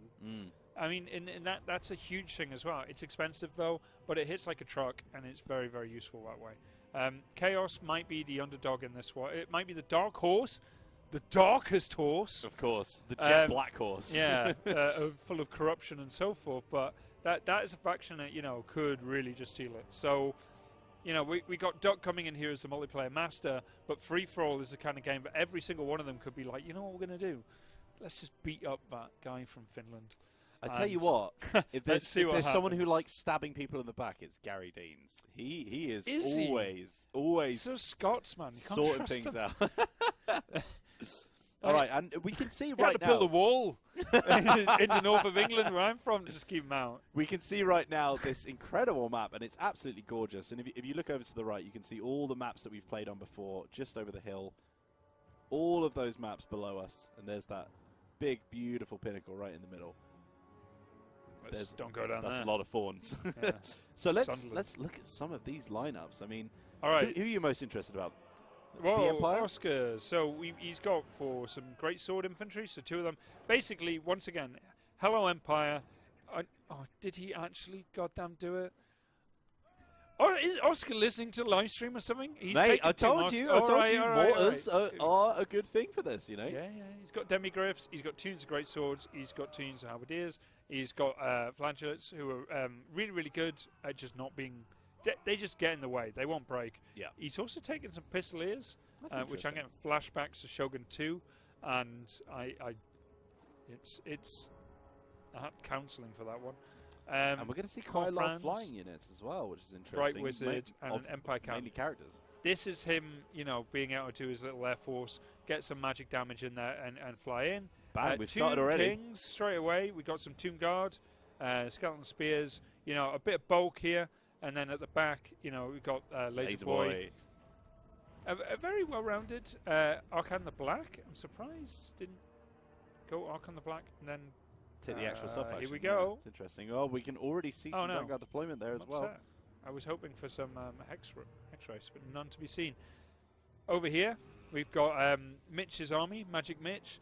Kolak, once again, he has taken some Chaos Spawn, and the rest of his army is Chaos Warriors, and he's also brought back his trusted Chaos Lancers. Well, it did go so well for him last time. I feel like it was a bad day. Bad day in the office. I feel like he's got some kind of emotional weight behind that army now, and we can already see some points coming in from Mitch and Duck. And I'm guessing there's some artillery fire jumping up, unless we're missing some kind of. That'll be the mortars. Interesting choice to fire at the Tomb Kings, but then again, it is easy. Incoming. Going for those halberds there, which I'm not sure is a great target for the Empire. They kind of want to take out the easy points. You know, just get the artillery out of the way. I think he might start switching those targets up as soon as he realizes, because he's about to get hit from both sides here. The Tomb Kings are coming in, and also in come Rich's Dark Elves. My only problem with this setup is he's very spread out. But this is the Air Force coming in here with a lot of magic. And Carl Franz. Yeah. Shouty Great Bows are a little bit stranded now. Yep, probably shouldn't be there. And he hasn't really got anything to get to. I mean, if they go that way, I mean, he has got one unit here. Yeah, he's now backing them up with some halberds, but he's actually bringing in his wizard as well, which is an interesting choice. He's going to get in and out, though. He needs to just hit them hard and then get out, and that's what he's done. Look at that morale drop right away. Yeah, straight away, crumbling, and that's what he was after, get a bit of crumbling going. Those mortars have started firing over in the Dark Elf army, which is, you know, the best thing about mortars, if anything, is, except from they are giving you a bit of damage, but that damage there was mostly off that charge, and they're just going to fly off again, is they cause you to do stupid things, and you start getting hit by mortars, and maybe you think that you're, you know, in more trouble than you actually are, and that causes you to be a bit hasty. So Rich has the ranged advantage here, so he's just sort of skirmishing with Oscar whilst he's dealing with two fronts. And I sort of anticipated the fact that everyone would be targeting Oscar at the start, because he is the man to beat in this situation. We can always see the Hydra popping off some fire there, going after the mortars. Interesting. Can run away before the spears. Light spears here. The Demigriffs, though, they stopped their charge. I decided probably didn't want to get into one-on-one with the Cold Knight Riders. And in comes the Death Hag on her Cauldron of Blood. Absolutely love this unit. Just ramming into everyone around them. Yeah, so this is Oscar being kind of surrounded right now. Mitch is not playing. He's just over in the corner watching. But this is the only chance that these guys all have, is really just piling onto Duck. But look at the points. Duck is way, way ahead of everyone else right now because of it. Where are those flying units here? That, even though the Wizard did take a lot of damage, those guys are still going to be able to come in and do a lot of damage. So what we want to see right now from the Dark Elves is to get in there, get into combat soon, because he's getting very close to his murderous prowess. It's going to be very, very interesting how this one goes. He needs to get infantry in there soon, because the Death Hag is getting targeted out. It's on Rampage, and he's got no control in it, but he needs to get some support in there. I don't think there's going to be enough points in this for Oscar to pull out the victory in this battle. I think it's all the points in the world right now. Murderous Prowess is very close to going off, and it's going to go there it is, bang! But what's he fighting? Where is he? He's not fighting anything severe, so this is really, really good for Oscar. You see over here, he is caught in a good fight with a lot of the Tomb Kings. But Great Swords are going to do a good job against them, but they are being hammered on both sides, so you can see their morale is quite weak. So his front line is breaking down, and you can see both Dark Elves and Tomb Kings all over this. But points-wise, that's just what Duck wants at the point. We have seen your chat messages, guys. We're going to hide the overlay so that you can see the points a bit better. But whilst you're waiting... Just move it to the bottom, put it under us. Yeah, you can put it underneath us if you like. But Duck is currently sitting at the top with 5.6 thousand. We've got Gary Deans in second with 4.9. Rich is sitting in third with 3,600, and Mitch has done absolutely nothing. He's got 245. Well, this is a risk and free-for-all. If you spend too long trying to get into something, it could go to either way. And this is really, really cool. The Death Hag didn't break. Obviously, it moved out as out of control before. Duck tried to use the Demigriffs to kind of hold that down. It just didn't go well. So this is where you can get a lot of points in for Empire. Using the fact that he has flying, the only flying on the army, he's going to able to target out Arca and the Black here, and also get in on these halberds. So even though he is fighting on 2 fronts here, can we just pull over to the left here, because he's popped a vortex spell and he's literally only hit his own units there. But that is an unfortunate cast for him. most definitely, and he's able to get his healing going right now, which is obviously the faction, battle ability for the Tomb Kings. Trying to put up a bit of a front line here, but yeah, this is not looking too good. Points-wise, Doc's got quite a bit, but it's not as much as I would hope. He's definitely not going to get that last man standing bonus. He's got barely anything left, and there's so much on the map now to deal with, especially with that Chaos Incursion. Here's the thing, his bulk is going, he's losing his frontline infantry, and this is going to mean he's going to be forced to keep Colfrans on the ground. This is not good though. This is where he can get a big chunk of his points from. It's just targeting out special heroes now and going for his Legendary Lord. Look how quick Arc in the back is going down here. Definitely not a melee Legendary Lord. Well, I mean, he can sort of do melee against but not against Colfrans. Not against Colfrans or Deathclaw. That is a terrible engagement for him. And he's bringing over those halberds to try and help out, but it's just too little too late. Yeah, I reckon he's going to crumble. Oh, he survived. Very, very close to breaking up. Very he needs to get rid of this mortar and whatever's left of the... and force, basically, Doc to be grounded. But he knows that's coming in. That's why he's trying to target out his Lord right now. Just cycle charging in. Oh right on top. God. There's no way he's going to survive this attack. Surely that's one more hit and he's dead. I think it's that's him got to gone. be. Yeah, no survivors. Literally no survivors. There we go. But as soon as this mortar's done, that'll be it for him as well. And Duck is second place in the points right now. Yeah, Gary's Meanwhile, moved up to the top. Chaos has turned up. Finally. And they're still doing nothing. Well, is Chaos Spawner in combat here? These guys just do not disappear. So they're going to be okay. They are going to cause a bit of fear. The Cold One Knights, literally as I clicked on them, they pretty much just disappeared and died. Chaos Spawn, you know, they're just sucking it up, really. Now there is a lot of Colex just hammering the War Hydra. There is a lot of infantry. Sorry, a lot of infantry that's going to come in now, which is going to be Chaos. difficult to deal with. And although Chaos are probably going to end up the last man standing, I don't know if they're going to get enough points now. They've waited Might not be a so lot long. to There's kill. just nothing on the board. So you can see Colfrans has been forced to ground now. They've actually jumped into Mushabti there as well with their Oh no, summon. he hasn't. He's still got this unit, so he's keeping them up. In comes the Necro Sphinx, and you've just run away just as he got the beautiful charge there, unfortunately. But in he comes to try and deal with Colfrans. He does have that anti-large bonus, but he's just managed to slip away. But he's just going to target with Colfrans. He's going to hit anything he can, really. It's just going to give him... It's just executioners there. He'll go into them. You know, he does a lot of damage off that charge, and that's what he's focusing on here. Is this a situation where you would have brought Boris Tobringer instead, get that regeneration? No, he hits like a truck, and that's what he's going for with Colfrans and his Empire Lord here. Just wants to kind of keep going in, getting a bit of damage. He needs to take Gary out of the game, because Gary's the only one with enough points to leap him right now. Saying that, talking of points, Rich right now is second above Yes, Duck, he is. and he has a lot of units left. Not a massive amount, but enough. I think Duck is out of this one, to be honest. He's only got Colfrans left, and he has got the Empire Captain as well, which is going to give him some points, but I don't think there's enough weak targets for him to single out. And he may just keep creeping up, but there's so much Dark Elves. He needs to just go for that Sphinx. He's low. You know, get in there with his Dreadlord, maybe and get a lot of points out of this. He's still got some repeated crossbows, but they're not going to do too well. Gary here is in a very strong position. Very strong position. He hasn't got too much left, which means that Mitch isn't going to get many points from this. Gary's going to take this. Another charge over here.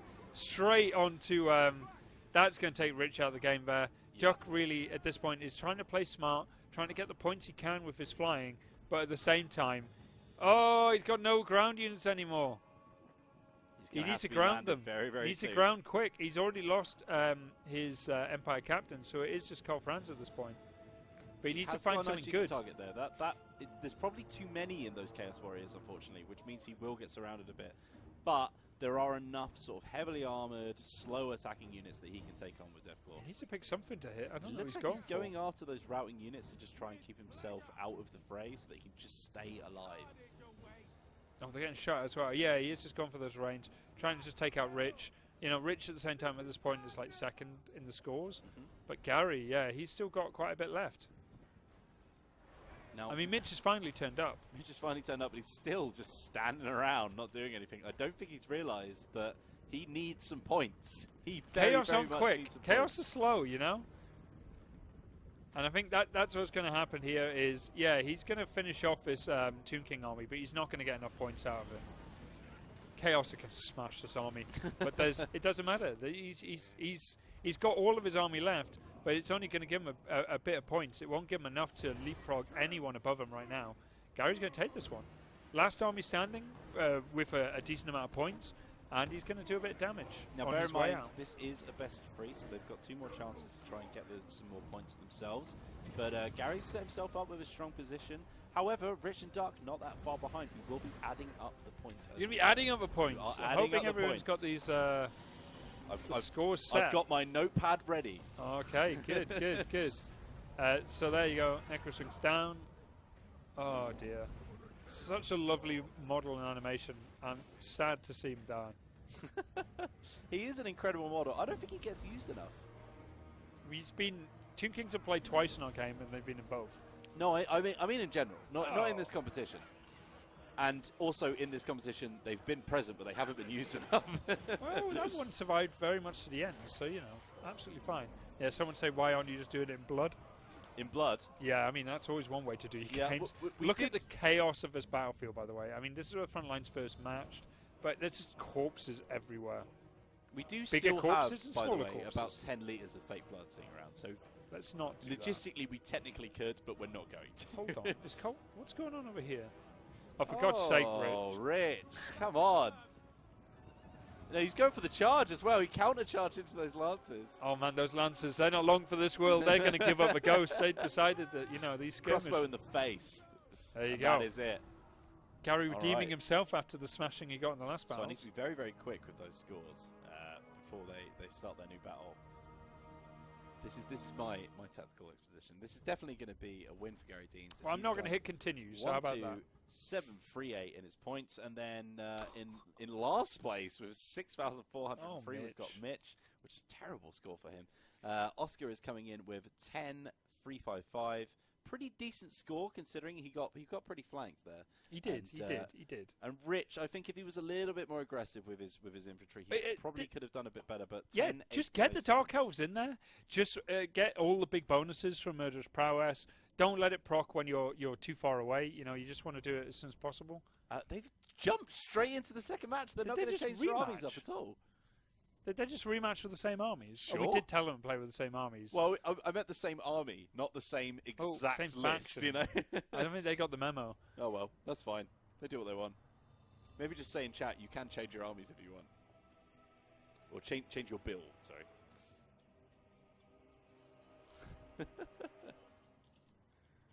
Oh, well. It's definitely going to be interesting to see how they react to this now. Little smiley face. I love smiley faces. Do you? Got to put them in. Otherwise, it just comes across as passive aggressive. Well, you are quite passive aggressive, to be fair. I don't know where this comes from. It's all those comments you make about other people's multiplayer ability. That doesn't sound passive aggressive at all. It's perfectly normal. So we're going to see the same armies coming in. So what can they switch up to try and get a better I think score? it's than how they did deploy last in time? the same place. I can tell you what Mitch needs to do. He needs to actually get into a fight. Well, Mitch has decided he's taken that advice on board. Mm-hmm. He's going left instead they've of right this time. workshopped it, and now he's put all his army on one side to go over this way to attack Gary. On the other side, funnily enough, Rich has decided to do the exact same thing, but to attack Mitch. Who was and already then over running away here, from him. Doc is just like, well, you know, I'm just gonna. I like See, being. they're in sticking the with the theme of the map. They're going for a spiral pattern where they all Yeah. chase each other around. So yeah, but once again, this plays into his kind of. No, it didn't work on him last time, but he can just send out his flying.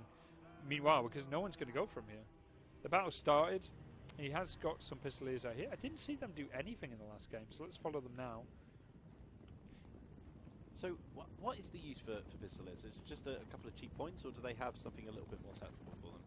And they're weak against armor. They're just Vanguard. Is you know, you get a bit of harass, you know, just annoy people, give you a bit of scouting as well. They can be useful, but is it worth shooting into things like those Chaos Spawn who are quite weakly armored and get a few shots on? you want to shoot weak units, maybe go for artillery, maybe just at the end of the day, they're giving you a bit of vision and really just there for harassing, if anything. And breaking down walls as well. Break down the walls. Savage. You know? Jericho style.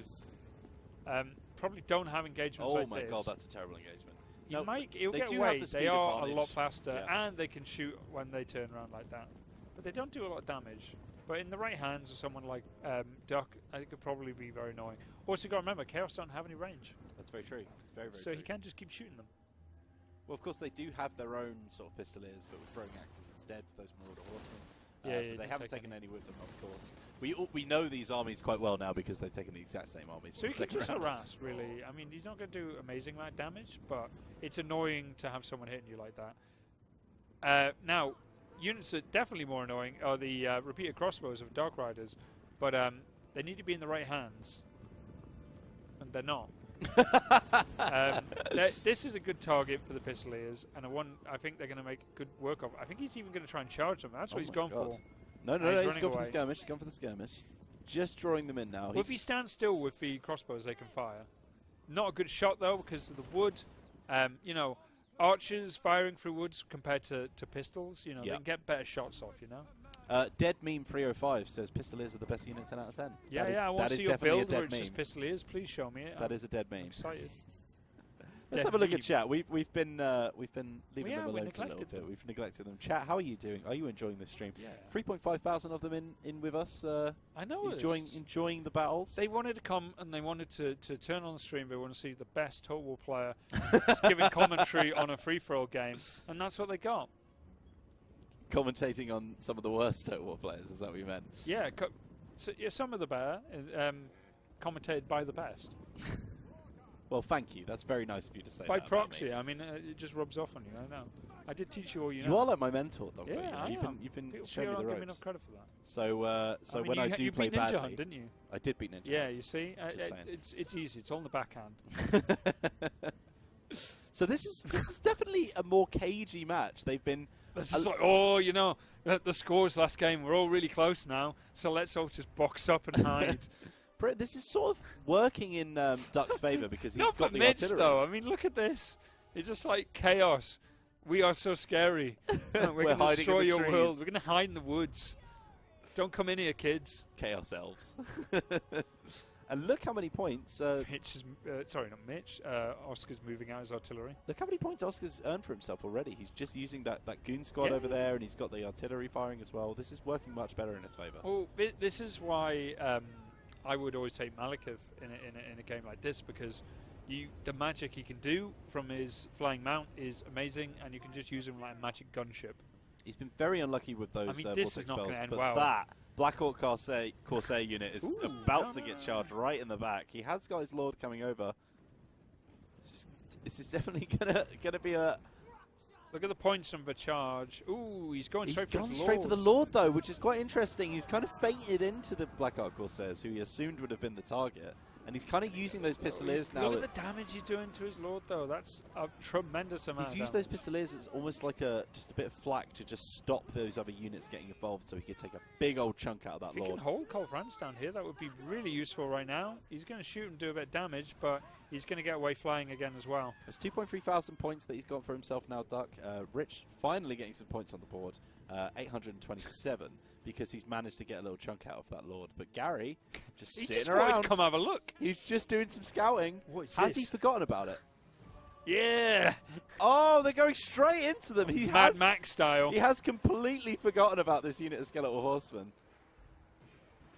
That's a bad engagement for him, so that's Yeah, another not- unit not he's going to great, lose. Not great at all. Maybe he's just trying to buff up to those healing spells by just sacrificing units left, right, and centre. Once again. Oh, big magic damage here. That's done a Vortex lot spell. for him. Yeah, I mean, Gary's points just leapfrogged everyone else there. Mitch's points staying at 0. So is that the Law of Shadows that Gary's gone for there? Is that for believe that so. bit What of has he armor-piercing damage? Yeah, Arc on the Black. What magic is he throwing about? Yeah, God, everything. That definitely worked for his favour. I mean, you've got no ranged. You're going to have to attack someone eventually, Mitch. Duck's kind of getting what he wants here, which is to just constantly have his flying core hitting units one at a time. Rich just needs to keep his army together and stop allowing things like this happening, you know? You do not want to spread out, especially if your opponent has a flying element to his army. They at any time can move from one side of the battlefield to the other.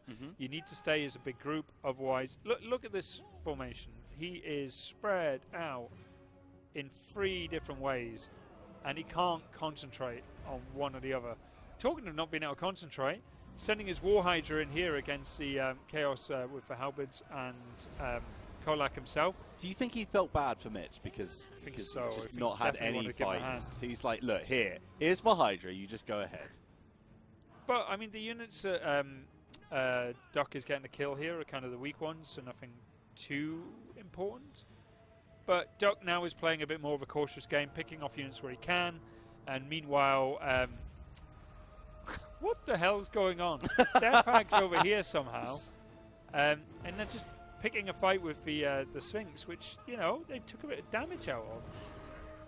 How do you see this battle going? I mean, Gary's doing very well. Once again, Gary's playing it well. Can he hold it?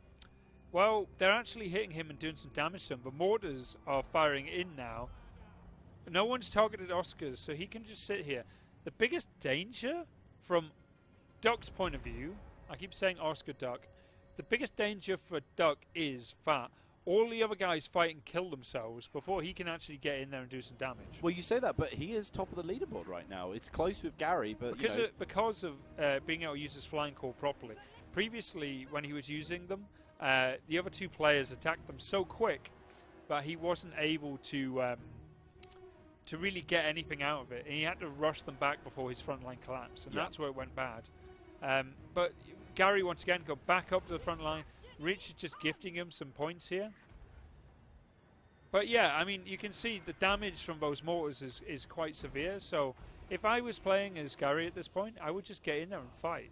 Like, just let Oscar stay so far back and try and get your points right now.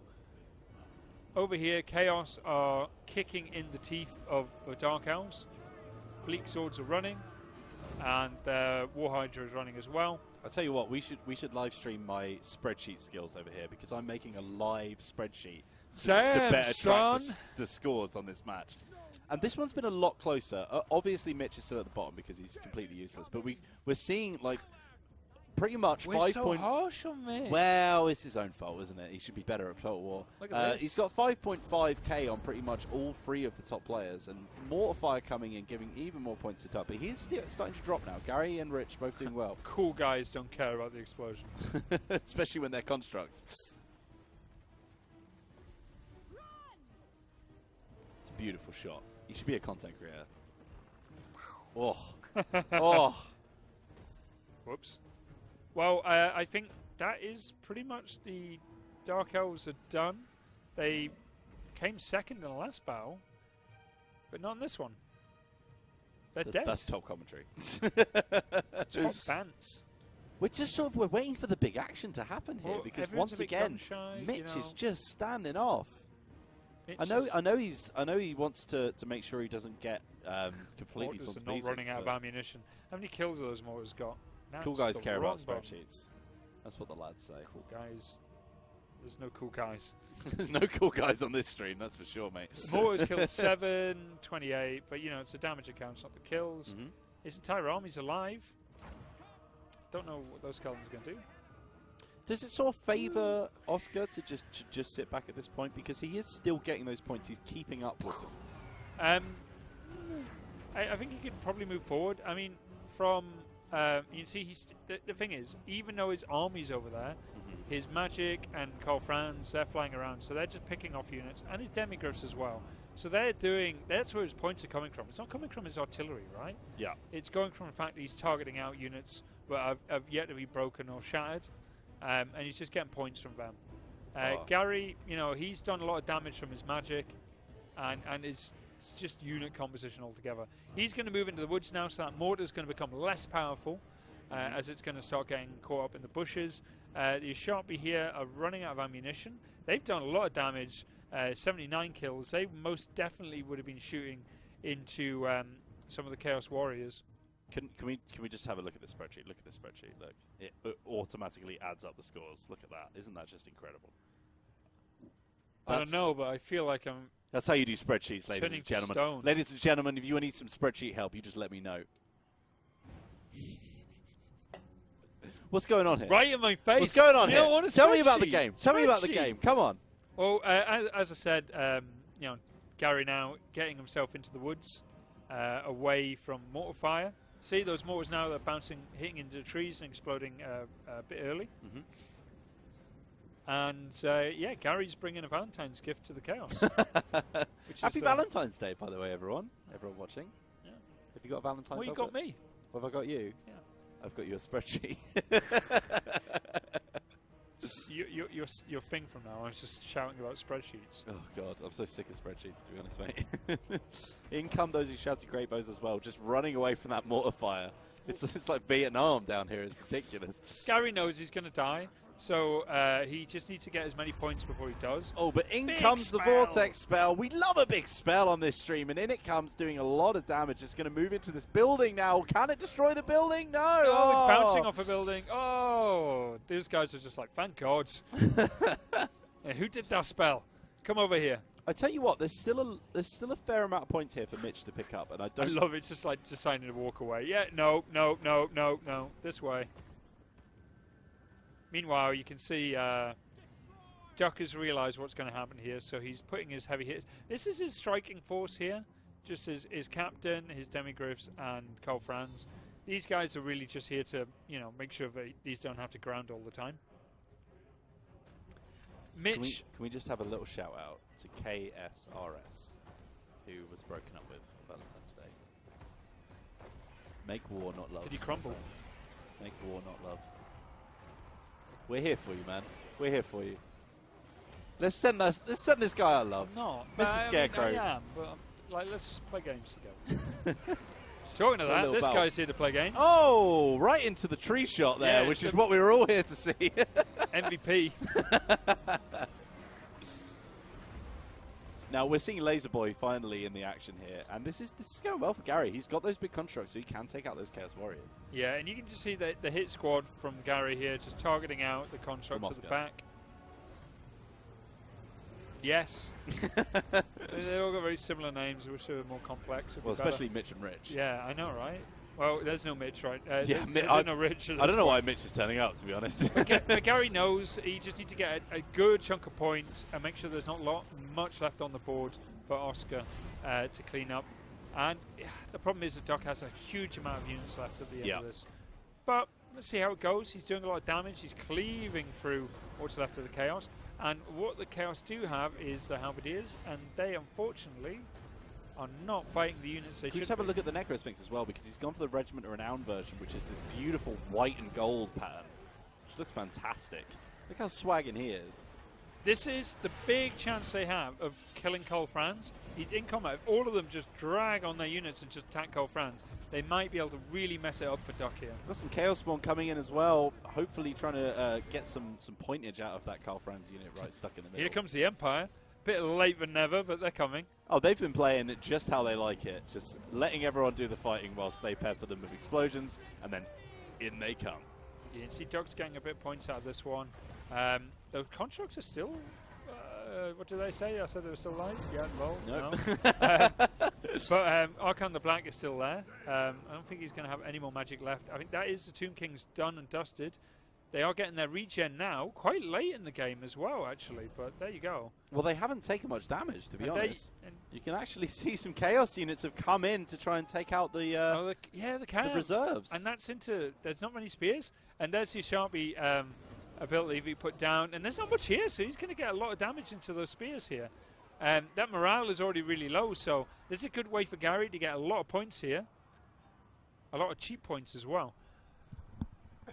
Are you alright, mate? You got a bit of a cough. Fine. Talking to big, nasty boys. Kolek has been completely shattered. He is out of the battle. He's given up the ghost. Someone said Cetra's coming, so it's just like, I'm getting out of here. The Hydro Titan.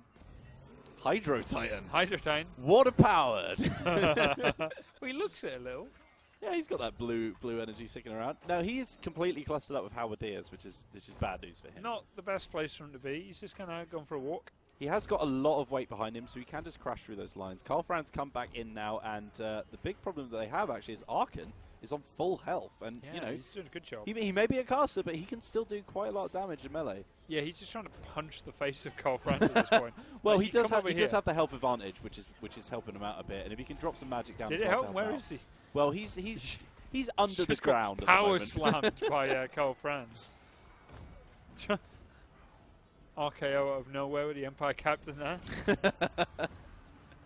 So Chaos is starting to get some rallies over there, but probably not long for this world. And it's just a lot of Empire here, and a lot of points because it's going to be dripped off this army. Gary is running away with this one a little bit. He does love a free-for-all match. Yeah, over here, this is where he got a lot of good points from his Sharpdy. And, you know, Mitch still has his Lancers. So Well, they're gonna Mitch be useful. went from about 3,000 up to 8,000, so he's definitely gotten something out of this engagement. Even if it's not a victory, it's definitely something. So replenishment there and some fire damage on Archon the Black, but you can see in comes Carl Franz again. And just up and down, cycling that charge onto his Lord. And all really Gary can do is just trying to make sure he's getting as many points out of his greatswords as possible. The more he kills out of the Empire army, the less likely he's going to leapfrog them just on points of the army left. Well, they just need that big last man standing That bonus. was the lasers there. And bear in mind, even if they do win this battle, it doesn't necessarily mean they've won the war, because they do have 3 matches here, which means Oscar really needs to perform in this final match if it's just a close gap between them. Laserboy just What looks a fantastic. unit, man. If I had a great later. sword, just, you know, not really what you want to have against this guy. Yeah! They're doing their best. He's got they're doing their lasers, best. man. I would be gone. I would not fight. Oh my god. Goodbye. Get up. He's having a little cuddle with a Chaos Spawn right now. This game just looks amazing. An amazing map, amazing amount of units, average players. This is an absolutely great multiplayer battle. It took a little while to charge up, but we're finally here now. Arkan and his Laser Boy doing all they can. He's still going. Where is Carl Franz? There he is. Carl Franz is I flying knew- in I now knew for he- another he knew he was charge. about. He was just waiting, you know, just waiting for the perfect moment to charge in onto Arkan, and there he is going straight for him, trying to get as many points as he can. And he's almost taken him out. I think he's going to just try and cycle charge now because he's scared of that Hero Titan, right, surely? That Hyro Titan, sorry. See, Yeah. it's infectious. There's still a unit of Temple God there. They're crumbling now. This is it for Tomb Kings. They're just going to start breaking. I mean, by break, I mean break through the great swords.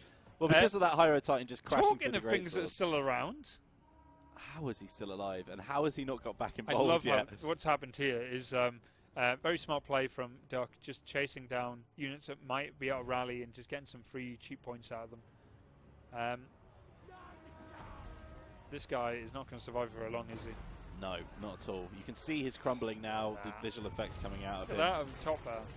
Nice little laser hit on them, though. What's that? Coming around the hill.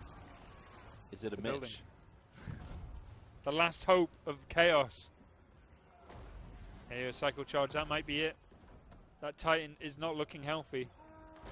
Xeno ER is asking me about 7 different Excel spreadsheet questions now, as if I'm going to answer them on Are you stream. not going to ask them on stream? Come No, on. no, you have to wait until my Oh, private Mitch Twitch is stream. coming in. Oh, and he gets a big smack from the Hero Titan. He's decided to do something in this game. Surely not. That jumped him up to another 1,000, though. That was a big charge for him. It got him some serious pointage. Oh, he's pulling out He's as running well. away again. The thing at the oh, there's the Titan down. Make spreadsheets not love, says Bully Hounds. Oh, dear. By the Right. way, guys, bear in mind that if you want to play against us yourselves, you want to have a little go at these free-for-all Oh, he's got maps 2 and units of multiplayer maps. cav. 2 units of cav? That's Uh-oh. outrageous. So this is good and bad for Duck. Actually, no, this is only good. Questions. Okay, so first of all, he's going to get points, and that's what he's getting points from over here, because these units are shaken. Oh, they're rallying. Okay, so he's still got magic. So you can see this is the big thing right now. We've got 1,600 to 1,400, right? Yeah. this is all about damage. So if Duck can either kill all these and get the points to leap over Gary, or he just has enough troops at the end of it, he's going to do it. He should be okay here. But it's all about just managing his flyers here. So he's going for a little cycle charge action on these. He'll just keep doing it because it's guaranteed points. Yeah. Over and over and over again. How much of an effect is that wizard going to have on his force limit? Not much, but he's not going to do anything. He's just going to sit here now, wait until you get a bit more magic and do some magic damage. He only needs to do another about 1,000 damage or 2 to leapfrog Gary. Mitch is just here to be toyed with. This entire game, Mitch has just sat there and... Sorry, 16,000 to 14,000. Yeah, he's just getting played around with here. He's just been getting hit by magic over and over and over again. Bam. Well, Mitch the thing is is, just gonna when this stand around happens, just make sure all units are close together. So when he does do that kind of charge, you can just smash into them. You know. Another great tip is for them to be facing the guy that's charging into them. That would also help. This is a bad idea. They've got flyers, right? Mm-hmm. So don't spread out. Just Yeah. keep everything together. He's just going to keep jumping in here over and over and over Carl again. Franz is just going to splash them. That's with a hammer and anvil there. And, you know, the cav are coming in. If he can hold them down, no. And he might be able to. Carl Franz needs to rush out of here, but that cav's really, really good at keeping them in combat. Starting to break now. The cav have managed to come in. They're still waiting for the infantry reinforcements. He's going to get away. I feel like it's better for Duck to just wait for those infantry to come in, though, surely. Surely No, it's not exciting, yeah. but it's definitely more prosperous for him. Definitely, Because but now that wizard is stuck, he's struggling to get out of that combat, and it's giving away some of those pointage that he would have got at the end. Yeah, he needs to come back in with that. But I've got a feeling he might actually lose his Bright Wizard here. I don't think he's going to get out. This could be the end of it. He's done a great job, though. How many kills has he got? He's got 164 with the Bright Wizard alone. That's huge. Especially coming up against heavily armoured factions. Yeah. But no, in they These come guys for have the rallied, straggling so unit. Bam. So much damage. Hits all his abilities on them. You know, wavering, broken, shattered. There you go. And now it's just cav. And they didn't even finish off a Bright Wizard. By the way, guys, we saw a few of you in chat saying that you were struggling with the website. We don't run that website, so unfortunately we can't really do anything about that. But I'm sure Sega Sport will be able to help you. If you go on Sega Sport and give them a message, they should help you out. That's what they're there for, right? Support. Yes. To support. Mitch is running away with his cav. They're shocked at the outcome of this battle. Is that a shock cavalry joke? They are shocked cav. So Mitch is doing what he's been doing all game and the last game before that, and moving away from combat and being quite slow. Mitch is... He's more of a lover than a fighter. Yeah, of course. He is. He's definitely a lover. Definitely a lover. You can see the romance in him. According to my Twitter, yes. Yeah. I have a lot of pictures of Mitch, probably more than most people. And it's not weird. It's just that he is very photogenic. So it's going to be the last charge or not. Oh, in he comes. This is it. I mean, that's routed, shaken, spears. Cav trying to get round. Oi, look at that cycle charge. Trying to get the great swords. Does a good job. Hits those great smash, swords. to be fair. He's got a decent amount of points for himself. Mitch is kind of playing for pride here. But, you know, he needs to do what he can. He's trying to do Gary's work for him at this point.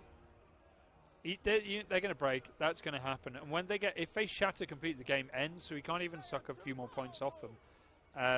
Those great swords are going down. He's doing a lot of damage to them. This unit here, that is wavering. They're going to go soon. This unit is going to break as well, and that should this is the end of it. be And the to end be of honest, this though, game. if you look at the gap now between Duck and Gary, he's pretty much closed it. Yeah, it'll be interesting to see how many points he gets from what's left of his army. Because if it's off points value and so forth, then he does have a lot of heavy units still left. Is that broken? There you go. There it is. So, did he leapfrog Gary? That's what we want to find out. He was very, very close to it, about 1,000 pounds away, and he does. 18,000. That's a huge score for Oscar. That might just put him back in the running. So that's 18138, which he's going to be scoring there. And Mitch has finished up with 10-3-2-1. Let's see the scores on the doors. Leading by about 400 points-ish is Gary with 28,981 in total. In second place, we've got Oscar with 28,493. Yeah. In third place, we have, once again, very close. We've got Rich with 16,786 and Mitch coming in last with 16,724. Got all these points? We have all those points. We are ready to go for the final round, and this is it, the big crown. And they can change their army set up a little. Yeah. So it's going to be different. It's definitely going to be different. Man, make one a lot of strategy games for you to go play right now. Yep. Make sure you jump over to the website, have a look at some of our sister studios and see what they're up to. Indeed. And of course, play more Total War Warhammer multiplayer. That is the main Ultimate message. strategy That's the main game. message. I mean, last year we took on Relic and Amplitude, smashed them, Sonic All-Stars Racing. Nice. In a most amazing fashion. Then I played Crazy Taxis, another game of which I'm one of the world's best. Just like my driving skills as well, I'm really good at that. How are you at Sega Bass Fishing? We didn't get to play that one. No? Luckily, that was my weaker game. I No will way. concede that. Yeah, I am only in the top tier, but not in the highest tier. So for Sega Bass Fishing. We're going to see a new 3LC faction being played by Rich now. Tretch Craventail is making an appearance We're with just letting them play a whatever. sizable amount of Doom Wheels. I did mean that they could mix up their army list as opposed to their actual faction, but whatever. It's fine. If they want to change, At that's this up to them. Go And mad. what a surprise. Gary has jumped straight onto the Dark Elves. Mr. I Tryhard. need a win. Scotland's not won much recently, so, you know, they need to. Actually, that's a lie. They beat France recently. I watched Six Nations. Probably the only person here does. Yeah, I don't care about rugby at all, to be honest. He's throwing his hands up in the air. Let's Of course watch he some is. rugby He's sometimes. posh. He loves rugby. Wow. It's not a class thing. All right, let's talk about these new factions. It looks like Oscar is actually sticking with the Empire. How do you feel about that? Good. Good. Well, I Sticking mean, to his rules, you know. to I'm be fine fair, with that. he likes those Moors. Well, he I needs to. think He's, they have been he's doing coming in well. second right now. I mean, so in this lobby and so on, who do you think is the best Total War player? in this lobby. Yeah. I mean, I think Oscar is the best Total War player. I think he's more versatile. And sure, Gary might win when he just plays Tomb Kings and Dark Elves all day. But I think if you were to do, you know, every single faction versus every single faction, I think Oscar would come out on top. So, chat, who do you think the greatest Total War player is right now? Here, today, on this stream? Careful not to And stroke your in ego too hard, otherwise you might lose all your hair. That's going to stay for a while. At every victory, I grow a hair. That's why it's looking so short right now. I had to cut it because I had so many victories. It's just getting ridiculous. Every victory, I grow a hair. That is the weirdest comment I've ever heard you say on this stream. My God. It looks like all of our armies are readied up and we're I going to look jump like in. Chewbacca in a bit of time, you know, I got to do it. Let's just remind you all of the scores on the doors. Gary in first place with 28,981 points. In second place, Oscar with 28,493 points. In third place, we have Rich with 16,786. And in last place, Mitch, very, very close behind, 16,724. Yeah. So, Someone said Ninja on best player. Come on. I mean, I beat him, so he can't be that Yeah, I close, mean, can he? seriously. So we're seeing quite a lot of bulk from the Skaven right away. Taking a few siege weapons, and he's gone for those plague core He's catapults, I taken believe. 4 Doom Wheels, though. Yes, he has indeed. Like every good Skaven.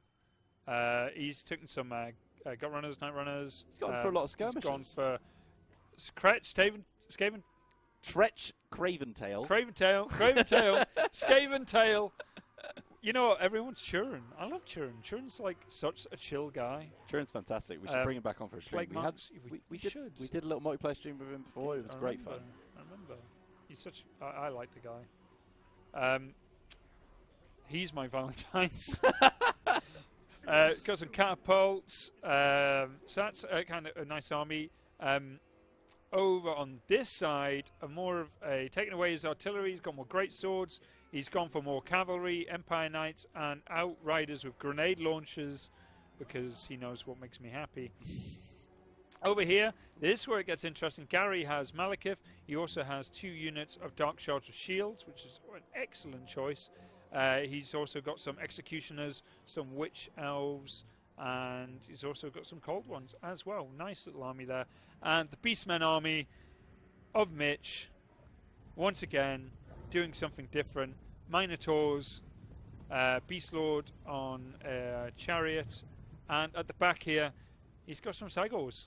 So who are you favouring straight away off the bat? Who looks the most dangerous right now? It'll be the army of Duck and the army of Dark Elves. Very top tier. The Skaven army is fun as it might be. He's going to have to deal with a bit of spear. But that being said, you know, it might end in a situation where those Doom Wheels just cause a hell of a lot of damage. And also, just look at the amount of damage it's... but look, magic is going to come in again. Balthazar Gelt! He's gone! Balthazar Gelt! No. Stop the presses, everyone! Balthazar Gelt is on the field. He's raining down gold. This is great. Golden Hounds of Gehenna. He loves gold. I love gold. There you go. And Balthazar Gelt is here in the studio. Meanwhile, over here, Gary might have suddenly realised he's becoming the Mitch of this battle, and everyone he's just in the corner while everyone else is just getting in there. Do you know what? I feel like this might be intentional. I think the guys are trying to stay away from him to try and get as many points as they can before he turns up, which isn't a bad shout at all. They don't want him to win because he's too one Doom Wheel is just he's completely just Oh, surrounded Mitch. with lances. Oh, Mitch. No, that's Rich. That's Rich you're looking at. Mitch is coming in That's with the Minotaurs. Mitch. Look. This is what I'm talking about. I see. Yes. No, now I understand what you're talking about. Oh, my God. He's going to go straight into his own Minotaurs as well. Oh, yeah, Mitch. That's fine to me. Over here, this is where Gary's trying to get his points from. Malekith up in the gunship of magic. Trying to do some damage to those. The Doom Wheels are already through, and they're causing some chaos. Rich is having a great time. Already top of the board with 2.4 thousand points. He's having a whale of a time. And he just... And you know what? Plague Monks and so forth, actually not too bad against Greatswords. Oh, so those Censer Bearers are going to have a fun time, but they're not the Censer Bearer variants. Sorry, no, they are just the standards. They're not armor piercing, which is what they're going to struggle with. Look, but gold. that magic coming in is going to do so much Artillery at the damage. back here isn't going to be long for this world with the Empire Captain. Well, there is a lot of gun runners and gut runners, sorry, and they're going to just be annoying. Yeah, they're just firing on Balthazar at the moment, and you can see he's already spell taking a bit of damage. Balthazar Gelt, man, he's doing some damage. Oh, I love that spell. And those great swords are just chopping through. The backline, though, he is having a bit of a time with the Doom Wheels just cycling around. His cavalry is pretty much been shattered. Yeah, broken. So, you know, the Empire Cav are gone. Over here, this fight's brilliant. Oh this my is just what you God. want, isn't it? I don't think there's a lot of anti-large that No, Gary they're at the can back use here, just watching. They're just like, yeah, you know what? Just let's let the executioners fight the big nasty stuff. We'll just sit at the back here. This is bad news for Gary, although he is sitting at the No, top there's right a lot now. of points to Gary up there. In comes the Cyclops, just lobbing rocks. I'm loving this, Mitch. You are winning a place in my heart in this one. Oh my God! In comes What a Malekith now map to try by- and deal with him. Come on, I mean, it's just beautiful. You can walk into the tummy of that woman now, and you can Damn, he's just bowling. He's bowling with these Cygors over here. popped up Murderous Prowess now. We've got some Witches witch here elves trying to coming in. tie them down. They're really not going to have much fun against Cygors. They're still large Oh my creatures. God, this is just chaos' battle. I mean, Duck is got tied down fighting basically scraps Yeah. of an army here. There's not much points to gain from just kicking in the teeth of slingers and so forth. So he hasn't really managed to achieve too much. He does have great swords left, but he's lost quite a lot for what was quite a low-tier army here. So this is an interesting one for that. Over here, though, Dark Elves and the Beastmen are pretty much traded. And the Doom Wheel from Rich is just chasing down the Outriders with the Oh, Great I love Launchers, Rich. which I totally understand. Rich It's what is I just would do having- in every game. Rich is just having a whale of a time. And Gary, He know, knows how to have fun. one thing he still has is Malekith, so Yeah. this is really strong for him. And kind of like the Flying Corps earlier, for the Empire, able to just target out what he wants. These guys are just going to throw at him the whole time. It's brilliant. But he's losing his infantry, and if he loses all of his ground units, he's going to be forced to ground. So from Gary's point of view, he needs to get some of his cav out here and just, you know, plonk him down somewhere hidden. So Oscar obviously is riding the most on how this goes for him, and he's doing well against these Skaven here. He's got more left, but his army is still like quite low in points-wise. So what does he need to do? Well, where is Balthasar Gel? That's a very good question. Well, these great soldiers are getting hit. Where in the world is Balthasar Gel? There he is. So here he is. Balthasar Gel is still alive, and Empire Captain is still alive. Do you know what would really hurt? Is if this guy turned up and went for him. But right now, he's trying to make for God's sake. God. Rich! In come the Doom Wheels.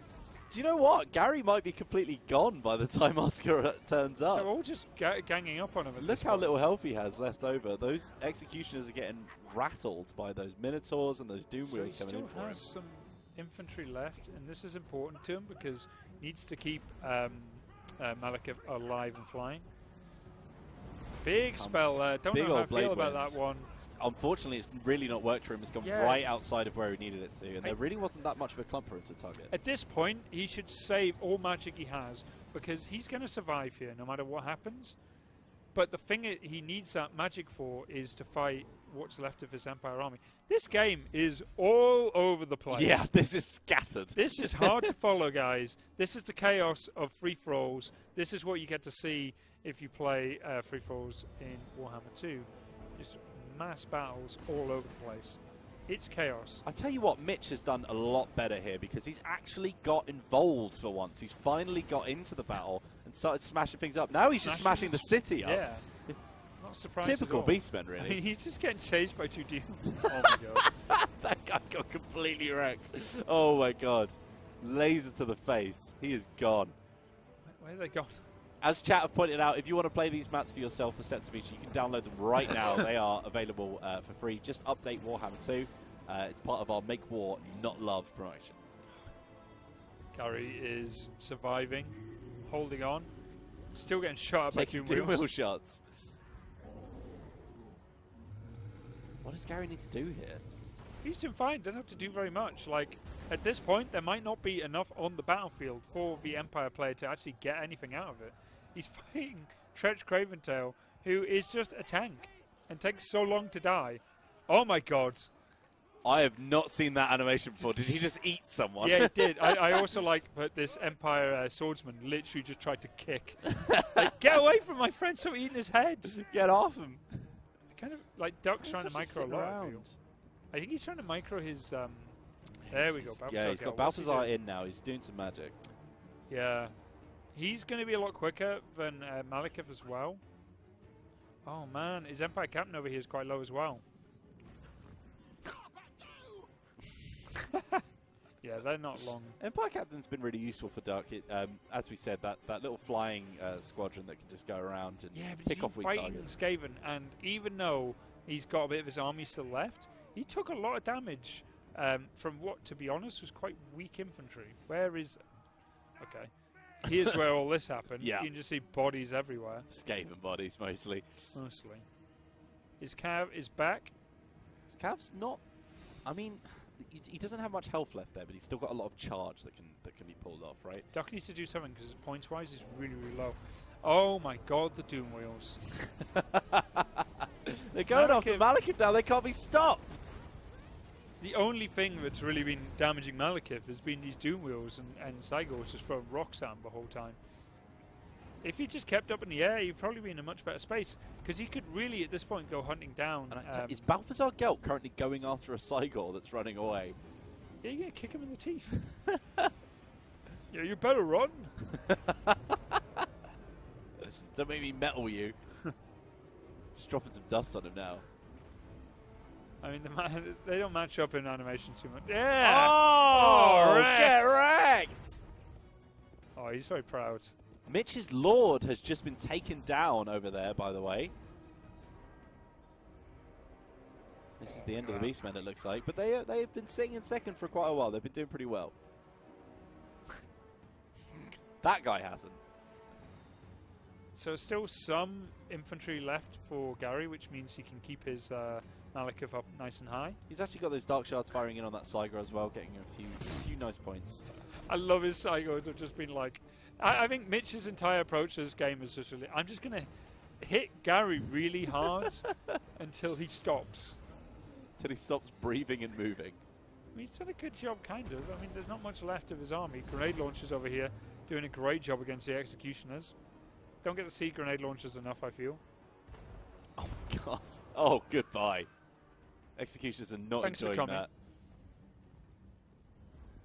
Finally, we're going to see Oscar come in. Where's Rich?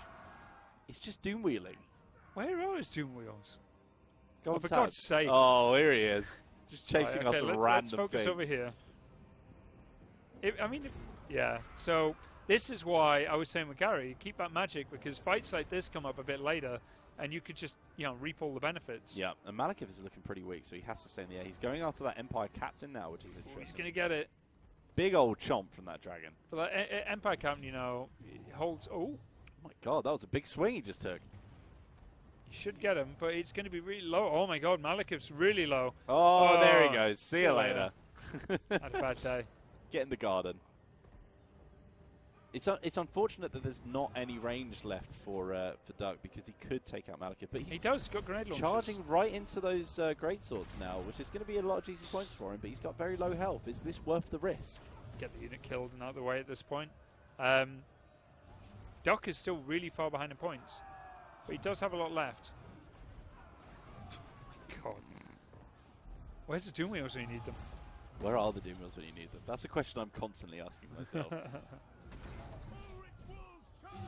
Very, very close game. Duck needs to get a lot of points. He does have a lot of units left on the battlefield, so you still have maybe that 25% bonus, which will give him a good chunk of points. But if Gary can do... Oh, there you go. Gary's lost all of his infantry now, so he's going to have to ground. Yep, here he Back comes. in, onto the great swords. Unfortunately, they were just running away, which means they're taking a big old charge right in the back. And in comes the Doom Wheels, which is How what we've long will all been Malekith waiting survive? for. Can Malekith survive long enough for the Doom Wheels to turn up? That's what we need to know. It's like the new play the Valkyries playing as they come in. Oh, but in come those Halberdiers. That's surely going to be the end of that Black Dragon. He's done decent amount of points, Malekith. But this Was is that a gonna be the end. Saigor still? No way. Surely not. I swear it was. I just saw a rock come in. Maybe not. Maybe There's one I'm running imagining. away over there. Oh, it's my a grenade God, launchers Rich. from here. Oh my goodness. It's better late than never, Rich. I mean, I'm not sure that was... Oh. don't know what I was What are taking you it looking to. at? Apparently this woman has to ground herself. This is Go just, on. it's saying that Mitch is still in this, but I don't know where he is. Oh, There you there go. he is! And this is The just... final Saigor. if the that's final Saigor, go on, insult. turn. He's still got a few shots Hit left. Balthazar Gelt. Mitch has probably gone to make himself a tea, hasn't he? He's like, well, I'm not in this anymore. In comes some Empire Knights as well. This is where Duck get a good chunk. So Duck is going to come out of this one on top, but is he going to get enough points out of it? That's a big thing. Well, he needs to make a difference of... Let me do the maths right here. I'm going to get a calculator up because I'm an idiot. Let's find out the exact amount of points he needs to make on Gary. So Gary is currently rocking 28981. Oh my God, Mitch is firing. It is firing. No yes. Oh, the Doom Wheel's gone down. 4, 9, Duck's got those points now. I think he's got what he needs. Duck needs a difference of 488 points to take this one home for himself. He's going to get that, no problem. And that means he will 'Cause those not Doom only have the Wheels are horn, down. but the crown as well. Oh, that's difficult.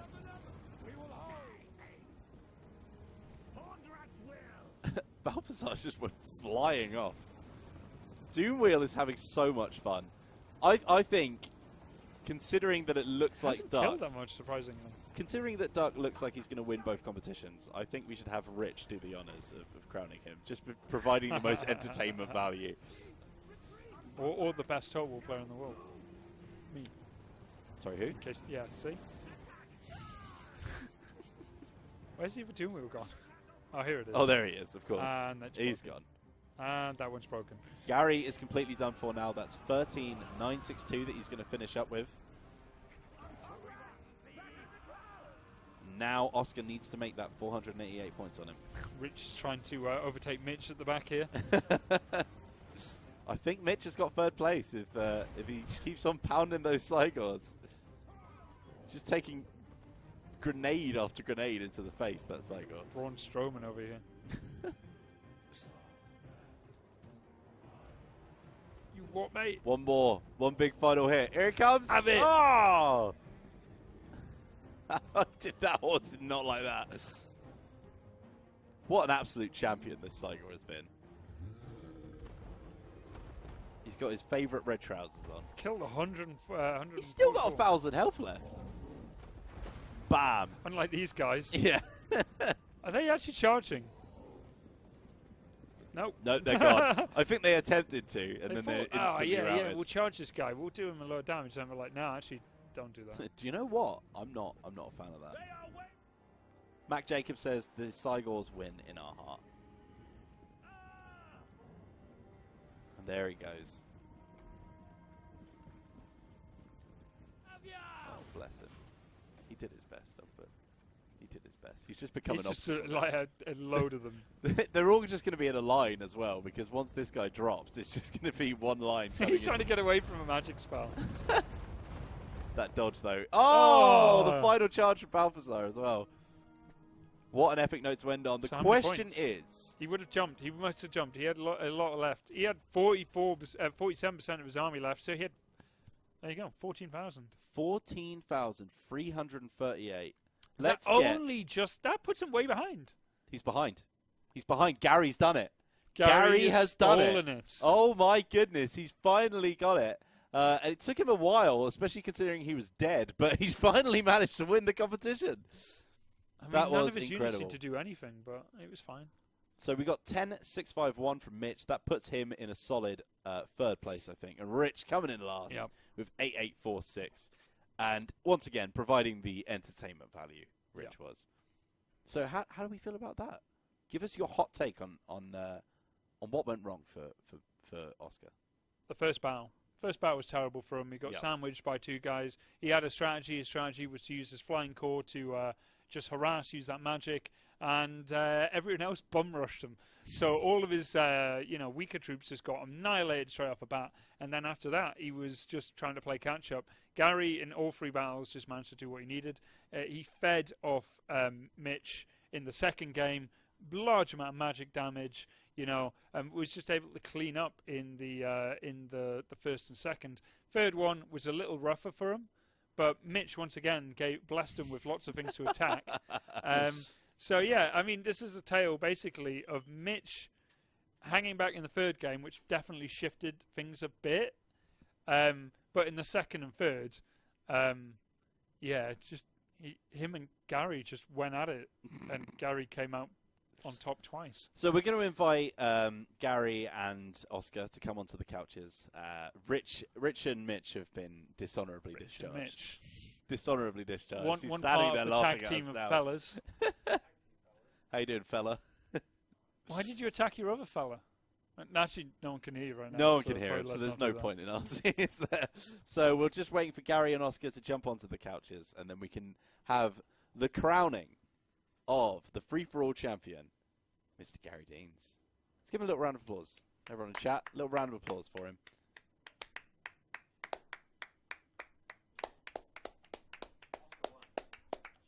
Huh? Oscar didn't win. It was points. It was points from all three matches, which means that Gary has come in as the finalist. Yeah, so Oscar and Gary, please get on the couch. Get yourselves mic'd up. These guys didn't even know who won. Yeah, I know. What the hell? Come on. I don't think they were watching the same game we were. All right, let's pop over to the couch and let's hear from you first, Oscar, because you were very, very close to jumping into first place. There was about... do you want the exact difference in pointage? Yeah, we didn't actually know what the exact difference was. So, all right, let me just read out the scores for you one final time. Here are the final scores. Gary came in first place with 42,943 points. Oscar came in second place with 42,831 points. Jesus. Mitch came in third place with 27,375 points, and Rich came last with 25,632 points. That's how close it was. That's pretty close. Yeah. Outrageously close. It felt close, even though I was tracking wins rather than. Yeah. Well, I suppose it was 2-1 to Duck if you look at it that way, and unfortunately, it was all about the points. It's all about the points, just like a real free-for-all match. I think so. I think that's the way we should do it. It has more tension. Definitely. True, yeah. So, Oscar, if you'd like to look behind you once again, if you look right up on the second shelf up, What is this thing? you can see the rat crown. It's going to fall apart. No, it's not. We're gonna make this happen. Please crown our free-for-all king, Gary Deans, the king of the rats. Gary Deans, let's have a round of applause. Gary, have you got some words that you'd like to say? Well, I thought I'd lost until I got here, so that's good. That's good, you know. Another word is probably don't betray people quite as much, because it does sort of bite you in the butt. Yeah. This is not going to stay on. Work for it. I think there's a Santa hat. It's too big. Yeah, it's just Too many rats in one crowd. too many rats. Go on then. I think So- someone has to fight you for that crown, though. I mean, feel I free. can't, because did you know Mm-hmm. that I am the world's best total Oh, player? there we go. I'm not even kidding. You're I not, have a you're not on t-shirt. camera, mate. You're I not I on have a camera. Can I be on camera right now? I am on camera. I am the world's best total player. Put your money where I your was mouth the is. top of the leaderboard when the game first started. How about you? You were never at that leaderboard. I was the champion. I was the top of the mountain. Put your You money want to be on my level? where your t-shirt is. Hold up. Take hold that up. crown off. Hold up. You hold don't up. deserve it. Hold up. Can we just finally put this to rest? Gary, are you free on Friday? It can be, yeah. Are you free on Friday? What else do I do on Fridays but smack people down? Do we want to with tune wear in? fake crowns? Do we want, Look at this. ladies and gentlemen, to tune in for the ultimate matchup of the self-titled greatest of all time It's on my T-shirt. and It's not self-titled. It's and printed. the crowning champions of both multiplayer and free-for-all? And the franchise. Finally, we can see Oscar and Gary fight against Dogbert. How do you feel about that? He is scared right now. I mean, you can see You him gonna on do it? face. Yeah. Can someone call the cleaners? We need this sofa cleaned. This is ridiculous. Don't wear trousers like that if you're going to get this scared. All right, let's have one final word from the king. Yeah, Come at me. Not you, not Come you. at me. Any day, anytime, anywhere. Hopefully Sorry, what Scotland. was that? Hopefully, yeah. All right. What? Let's go over to the desk cam now, and we want to thank you all for tuning in. We've had 3,500 people watching for this grand pay-per-view event, but make sure you tune in on Friday to see the true battle, The main event, the money fight. the main event of the evening. Dogbert Pound for versus pound, greatest total player. both Gary and Oscar. Wait, what? I could do that with my hands tied behind my back. Not at the same time. Not at the same Easily. time. I can smash my head off that keyboard. It will hit all the special abilities. Right, so a few more things to round up. Make sure you head over to makewarnotlove.com and sign up so that we can get some cool stuff happening for you guys. Steps of Isha map pack is free for everyone who owns Warhammer 2. Go and download the update right now, and you can play them as we speak. Right now, you can go and play those maps with your friends or your enemies, as it were. And, of course, we've also had a few patches come in with this update, so go and check out those patch notes as well, which should be available around now. If they're not, they will be soon. Join us on Friday for the next part of our Make War Not Love streaming schedule. And if you check the holding screen or our social media, you can see all of our sister studios have got streams coming up as well, including the PC Gamer Weekender happening this weekend, where we will be discussing Throne to Britannia, which is going to be very, very interesting. Jack. Hosted The by Seg suits. themselves. Yes, and the Charlemagne suits are going to be coming in. So make sure you join us. Thank you very much for tuning in. I have been Mr. Michael Whelan, the Wheels Man, and we've had Mr. Arrogance, Dogbert. What? The CA greatest Dogbert. Total War player. I'm going to crush him on Friday. Tune in for that, because I'll teach us all how to play this game. All right. Well, make sure you tune in for that. Thanks very much for watching. We've been Total War Live. See you soon. And remember, See you soon on Friday.